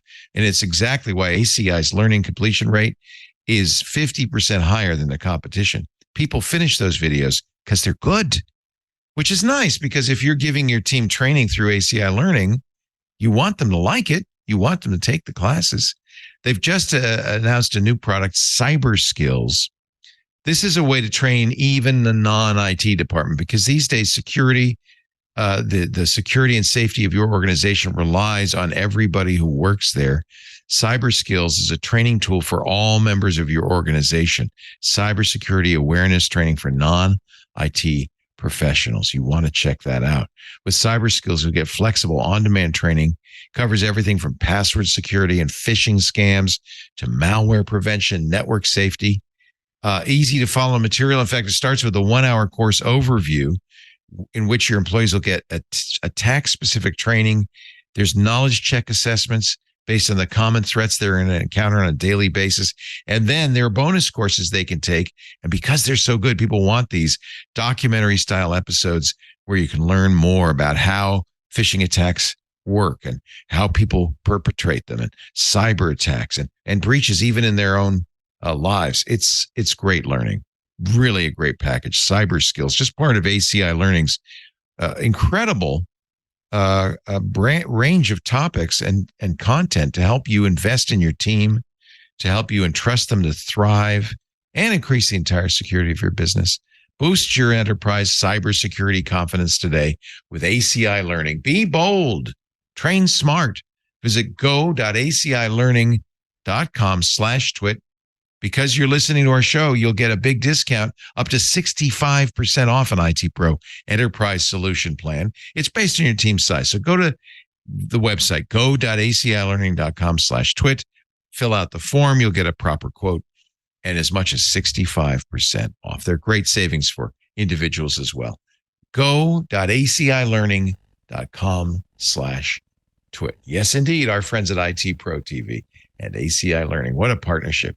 What a great product. Go.acilearning.com/twit. It is now time for our ritualistic picks of the week. And we always start, I think, with Paris. We should, right? Yes. Paris is the thing of the week. We always should.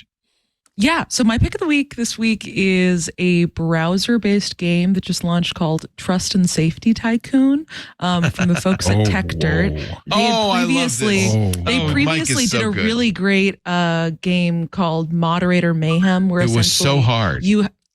I got a perfect score. What? You know, you have to pretend to be I failed out a content moderator. Yeah. Yeah, so and hard. It's difficult. Well, this one's supposed to be even harder. It is like a game where essentially you are leading a trust and safety org at You're the boss. a rapidly scaling social media startup. So you have to do a lot of different things. You've got to like both make policy decisions on what content you're going to allow or not, but also like manage your team and keep them happy. Yeah, Start a new game, that's John. work. Let's do this. Let's play it. Okay. You get to play the trust and safety team. It starts with, I'm the founder and CEO of Yapper. Yeah, we're going to meet the CEO and then we're going to go to IPO. A new social media company. I'll pop in occasionally to ask you for feedback and weigh in on a situation. So I remember, this was the fun thing about the Moderator Mayhem is you would be given situations and have to moderate them, and you were timed too, right? Yeah, you had to like make a decision in like 10, Where's 15 AGI? seconds. Well, humans, I think humans still have to do this job. So how hard is this? In the company ethos, why it doesn't have trying to reach AGI. This isn't OpenAI. This is Yapper. Yapper. This is Yapper not is culture. really important. Wow, this seems. These are fun. And what they do, and Mike Mazik's brilliant at this, is really give you an insight into how hard this stuff is. So we've got to keep CEO confidence up and conversational health in the health area. Okay. Well, there's a lot of clicking in here, a lot of reading. Yeah. One of your responsibilities is to keep an eye on Yapper's user feedback inbox. You log in to find a few complaints. Oh, here's one. A user's emailed you to complain that another user has uploaded an ugly landscape image they made in Microsoft Paint. The complaint is bad artwork does not belong on the platform. That hurts their eyes. So do you ignore the complaint and let the post stay, or take down the post? Ignore it. Ignore the complaint. Bad art is not a reason to complain. This is amateur art. This is a ridiculous complaint, a waste of your time. Hopefully you won't get many more annoying requests like this one. So far, so good. A user has written a post offering their services as a hitman, listing their rates and a secure way to message them. Interestingly, the secure way to message them is the Signal phone number 267-767-8655. I don't know. That seems odd, but okay. Strange, You're just going to have to message to find out. Multiple users have emailed you to complain about the post. Your lawyer says hosting posts that advertise a clearly illegal behavior will expose Yapper to significant legal liability. So what do you do? We wouldn't want to do that to Yapper. Do you keep the post? Obviously not. But you take it down or take it down and ban the user. I think we have to take it down and ban the user, right? Yeah. Yeah. I moderate twit.social all by myself. And so are you taking down a lot of hitmen? If there were a hitman, I would absolutely not only take down the post, but ban the user. Wow. And conversational health is increased. Good. So that's good. We did the right thing. Anyway, it's fun. Yeah, this is what I'm going to do. Our moderator speed isn't very fast, but Streamberry is back. Okay, this is fun. Good pick. I like that. You can start with the article at techdirt.com or go directly to Trust and Safety Tycoon at trustandsafety.fun. What do you know? I should ask Mike, but does he designs them and they then as a team, software team working with it, or does he advise them? Believe that they partnered with a video game or software company. I'm forgetting the name of it. Maybe it was in the last one here. Yeah, Copia, leveraged play. Yeah. Copia. That's his institute. That's him. That's Mike. Oh, yeah. Copia Gaming and his partner Randy Lubin of Leverage Play. Yeah. And there's no charge for this. Mike is just. He's doing it for the good of society, so we can finally learn this stuff. He's like St. Francis. He is. He's amazing. He's just giving it all, not caring about making any money. Thank you, Mike, and thank you for that pick. That was a good one. Yeah. Mr. Jeff Jarvis. Usually I need your help. I need your help here, because one thing you'll learn here, Paris, if you stick around, is that I'm very bad at making certain decisions like buying computers and things. Oh. So I need to replace my Pixelbook Go. And so Mike, Kevin Toffel loves his Chromebook Spin 714. From Acer. But now we have the Chromebook Plus line out, and he tested the Lenovo IdeaPad Flex 5i and said it was about as good, and he really liked it. I went to the store, went to Best Buy, where you can actually see these now, and the HP, not the wildly expensive, more than a $1,000 one, but the HP 2-in-1 14-inch. Really nice build, really kind of what the size I want. Everything's great. I was ready to do it. It's Core i3. Last year's 8 gigs, 256, really like it. And then Kevin said, "Oh, but Jeff, it has only 250 nits." Oh no! Is that too low? No, it's not. No. Oh, okay. I was nitpicking nits all day today, trying to look and compare computers and figure it out. But is 8 gigabytes of RAM going to be enough for you? For Chromebook, yes. For Chrome, it is. Oh, I guess. Yeah, it would only make a difference if you worked in daylight a lot. But you're like, I go on the deck, but it won't be ideal for the deck. The new Pixel 8 Pro is 2400 nits peak brightness, but it's HDR. You probably don't see that brightness all the time or ever. This is LED versus LCD. If that makes a difference. That doesn't matter. That's just Okay. It's an LCD with it. So I don't know what to get, or I could spend $1,000. It's a little dim to get the HP expensive one. Well, how many nits is that? It's like 400. 350, 400. You weren't able to look at the HP. No, the expensive one is not anywhere. You have to order from HP. Well, you can always return it. I don't know. Is that too dim? I'm going brighter. That 250. That's really dim. It's really low. Really As we get older, we like more brighter screens, don't we? Yeah. But I have to say, it's always been said that people run their computer screens much brighter than they should. We've all been kind of that's true. But if he's going to be out on the deck, he's really going to be pissed off at them 250 minutes. If you're sitting in the dark, that's plenty. Yeah. If you're sitting inside, that's plenty. as soon as you go outside. And don't forget, I hate dark mode, which means I like light mode. Either way, which means you probably don't go run outside, your computer as bright as other people. Because if you did, you would hate light mode. Yeah. No, I like light mode. Look at Paris's background.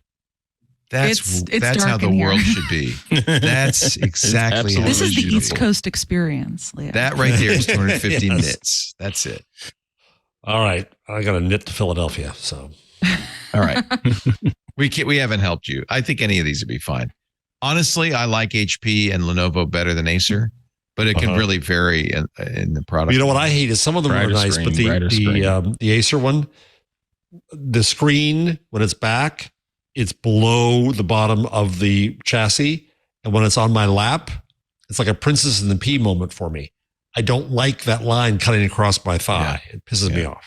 That's because it's the spin that goes all the way around. Yeah, but the HP spins around, but it doesn't do that. Huh. I would say get HP. You'll get a brighter screen. brighter It's screen. a great You product. mean the expensive HP? Brighter screen. Period. Well, Leo, I you're don't- saying get the 14-inch $699 HP or the $1,000 HP? Oh, you don't need $1,000. That's the brighter one. Oh, This is Right. 250. HP's The the HP dark is one? 250. The HP is 250. oh. I don't- Brighter. Unfortunately. Why don't you it's ask on that $1,000. Twitter thing you like so much? Yeah. Get the Twitter users involved. All right. Yeah, ask NitTwit what they think about it. Well played. All right, Well you Twitter played. nits. How many nits is not enough? Oh, Mr. All right. Ed Pruitt, pick of the week. Mine is pretty simple. I believe the YouTube account is called Prometheus, and I swear this channel has the most beautiful footage of coffee. I don't know what camera he's using. I don't know what lens he's using, but it's always beautiful. And I do know that there's usually a large window that's casting light into the scene. So it's natural diffused light, and it's Yeah. just absolutely beautiful. And every now and then he does some talking head stuff, but just this one particular video is coffee time, my morning espresso, and it's a bit of ASMR. So there's nothing going on but the sounds of the process. And that ain't it. That sounds good. S. Prometheus's Instagram says he is the internet's unfriendliest barista. Yeah. I thought that was I just funny. followed him on Insta because But if you I look like at that coffee. YouTube video, it's 4K and it's just so beautiful. I don't know what. well, There that it is. That's the the other one. thing is that machine. Yeah, that's an Wow. expensive machine. That is a beautiful machine. But I it want is- that machine. It is so well done. So if Yeah. you're into he's beautiful trying to get you to cinematic buy footage, this so go that watch he can this. get your cast off, Leo. That's what he's doing. I know what he's doing. Oh, is that it? That's You what want me he's to doing. buy the San Remo espresso so you can have my Yeah, I'll take your Breville Breville. Oasis? Look at how I clear love my that is. Look at the Oasis. color. The color correction and color grading done in this. Just beautiful. You drink enough coffee, anything can look better. You don't I need was- the knits if you got the coffee. I don't need the nits. Actually, I should ask. I want to get my mom at one of those Easy Pod coffee makers because she wants better coffee. Yeah. Which is the best one? Is it is it Nespresso? Is that one better than the one we have at work? Espresso's Which is pretty good. Nespresso is pretty good. Is that the better of If you're the? talking about ease for quality, I feel like Ease. Nespresso is the way to go. Yeah. Okay, because we have the other one, whatever that one is. We have Keurig and we also have a Nespresso espresso machine there at the studio. We have an espresso machine at the studio. Espresso. Yep. Nespresso is no. We have an Illy. No, Not that is an espresso. Illy. Yeah, It's that's an an Illy. Illy. Yeah, yeah. So you think I that's should really get? good. She doesn't want espresso. She wants good coffee. But get the Nespresso version. Okay, It's really- deal. I know pods are not good for the world, but she's old. Or you It's could, or okay. given her age, you can get a percolator, which is what I grew up. Not gonna get. Not gonna get her. No, she never was. You know what? When I grew up, we had a Chemex. They were. Whoa. I doing have a pour-overs. Chemex and it's great. Yeah. This is nice. Yeah. We had the percolator on all day. Oh no. My Chemex is the way to go. Chemex is where aren't those great? I don't know why. When this is in the '60s, when they first came out, we had them. Oh, 'cause you're my French. whole life. Yeah. Do you now when you use the Chemex, do you get special filters, or do you? Because when we had them, there were circles, and you fold them into quarters, and then you put it in. Is it still like that? Mine are the classic Chemex filters. Classic. They come pre-folded, so they're just. It looks almost like computer paper or whatever. Yeah. But yeah, it's fantastic. The filters are perfect. Yep. I've tried other options for it, and they don't taste as good. It's great. Perfect. I'm going to have to go get her a. Thing is, I don't know if she can have a kettle in there. All right. I mean, that's the thing. I don't think unless she's really into the process of making coffee, It's I think more a Chemex work is for probably what most overkill. people want It's to do. it's the So you've got to grind it to the right. Yeah, get the Nespresso thing. You've got to make sure that you pour it in the right way. It's not worth it. Okay. Yep. So between Keurig, Illy, and Nespresso. Go Nespresso. All right. Should be Thank fine. you. See, we did buying suggestions here as well. Paris Martineau is at the information. She is fantastic. Yes, she is. We're begging her, pleading with her to make this a regular. Our audience is begging thing. for this to happen. Yeah, but Listen, I'm on the same side, guys. Love to do that. all I have to do is send a fruit basket to Jessica Lesson, and it'll be a done deal. Especially if there's a $10,000 bill in there. You can read her writing at theinformation.com. Subscription cost. Yeah. You can message her at Signal. She's getting the good tips at 267-767-8655. And she's at Paris Martineau on the Blue Sky. 797. Or is that on the X? 655. I'm at Paris Martineau on Blue Sky I'm at Paris Martineau on Twitter. Yeah. Also known as X, and I'm at paris.nyc on Blue Sky. That's right. Oh. Would you prefer that we follow you on Blue Sky? Either way works. I post on care. both. I don't particularly care yet. I don't know. So you're cross-post. I crossed post currently. I haven't left Twitter. I'm still hopelessly addicted to it, even though it makes me sad. Blue Sky, I think, probably has a better experience on a day-to-day basis, but old habits. You almost die hard. convinced me to go to Blue Sky now. It's good. It's good. I mean, I think you should go to Blue Sky. I think we all should. I post on there. Yeah. I want to pick one. I mean, I'm on all of them. And of course I will. Which isn't always a really be tenable Mastodon. solution, but it's kind of where we all are right now. You kind of want to be in one spot where everybody else is. Except for I think Jeff posts a lot on every platform I've seen. Mm-hmm. How do you do it? You can't shut me up. That's basically what it is. That's fair. Stir. We learned, much to my dismay, a couple of months ago that Jeff actually tweets while he's on the show. I got do you think people don't tweet while on the show? What? You too? No. I don't think I did right now because I've been kind of off a Twitter kick, but I've definitely tweeted while on the show before. Yeah, thank you. This is why Paris is Paris fits right in. Listen, I'd like to tweet while on the show, at least. Someone, All right, I got to go to Philadelphia. Jeff Jarvis, he's on his way to Philly. You can find him, I don't know, he's a professor or something. Okay. You can find him on the road. Right. Yeah. And find him on the road. And of course, the Association of Internet buzzmachine.com. Researchers. It's going to be a fun time. Get out of here. Go away. Craig. Newmark. The long one. Of course, he plays the long one. Craig Newmark. Oh, we got interpretive dance. Aunt Pruitt is at antpruitt.com. You catch him, of course, in our wonderful Club Twit where he's a community manager. Wednesday Escape Box is next week, right? Yes, sir. The Escape Pod or Escape Box will be next week, next Thursday, 3 p.m. We'll all be trying to get out of a box, I guess. I don't know. That'll be a lot of fun. That's Club Twit members only. If you're not a member yet, ad-free versions of all our shows. Lots of fun in the Discord with animated GIFs and escape boxes and all sorts of things. We even have our own Minecraft server for Club Twit members.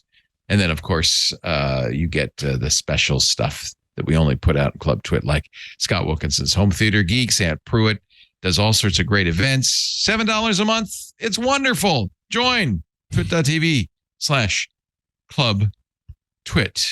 We do This Week in Google every Wednesday, 2 p.m. Pacific, 5 p.m. Eastern. That would be 2000 UTC. I don't know. I quit trying. Right? Our audience is smart enough to 2100 UTC, 2 o'clock. I don't know. Anyway, we're going to change in 2 weeks anyway. So don't Don't memorize it. If you want to watch live, though, go to live.twit.tv. Look, there's always something going on there. Live.twit.tv, audio and video streams. If you're live there, chat with us in the Discord. We'll see you there. After the fact, on-demand versions of the show available at twit.tv/twig. You can also go to the YouTube channel. There's a dedicated video channel at youtube.com/thisweekingoogle. And then finally, of course, the best thing to do is subscribe in your favorite podcast client. That way you'll get it automatically every Wednesday evening right after we're done. All right, kids. Jeff's off to Philly. I'm off to dinner. Paris is off to bicycle to her woodworking class. I've got to go to Bushwick, baby. Bushwick, baby. Ooh, Bushwick. That feels as long as Philly, frankly. And Ant's got a glass of something delicious to consume. I hope you do too. Always. We will see you next time right here on This Week in Google. Bye-bye. Come join us on This Week in Enterprise Tech. Expert co-host and I talk about the enterprise world, and we're joined by industry professionals and trailblazers like CEOs, CIOs, CTOs, CISOs, every acronym role, plus IT pros and marketeers. We talk about technology, software plus services, security, you name it, everything under the sun. You know what? I learn something each and every week, and I bet you will too. So definitely join us. And of course, check out the twit.tv website and click on This Week in Enterprise Tech to subscribe today.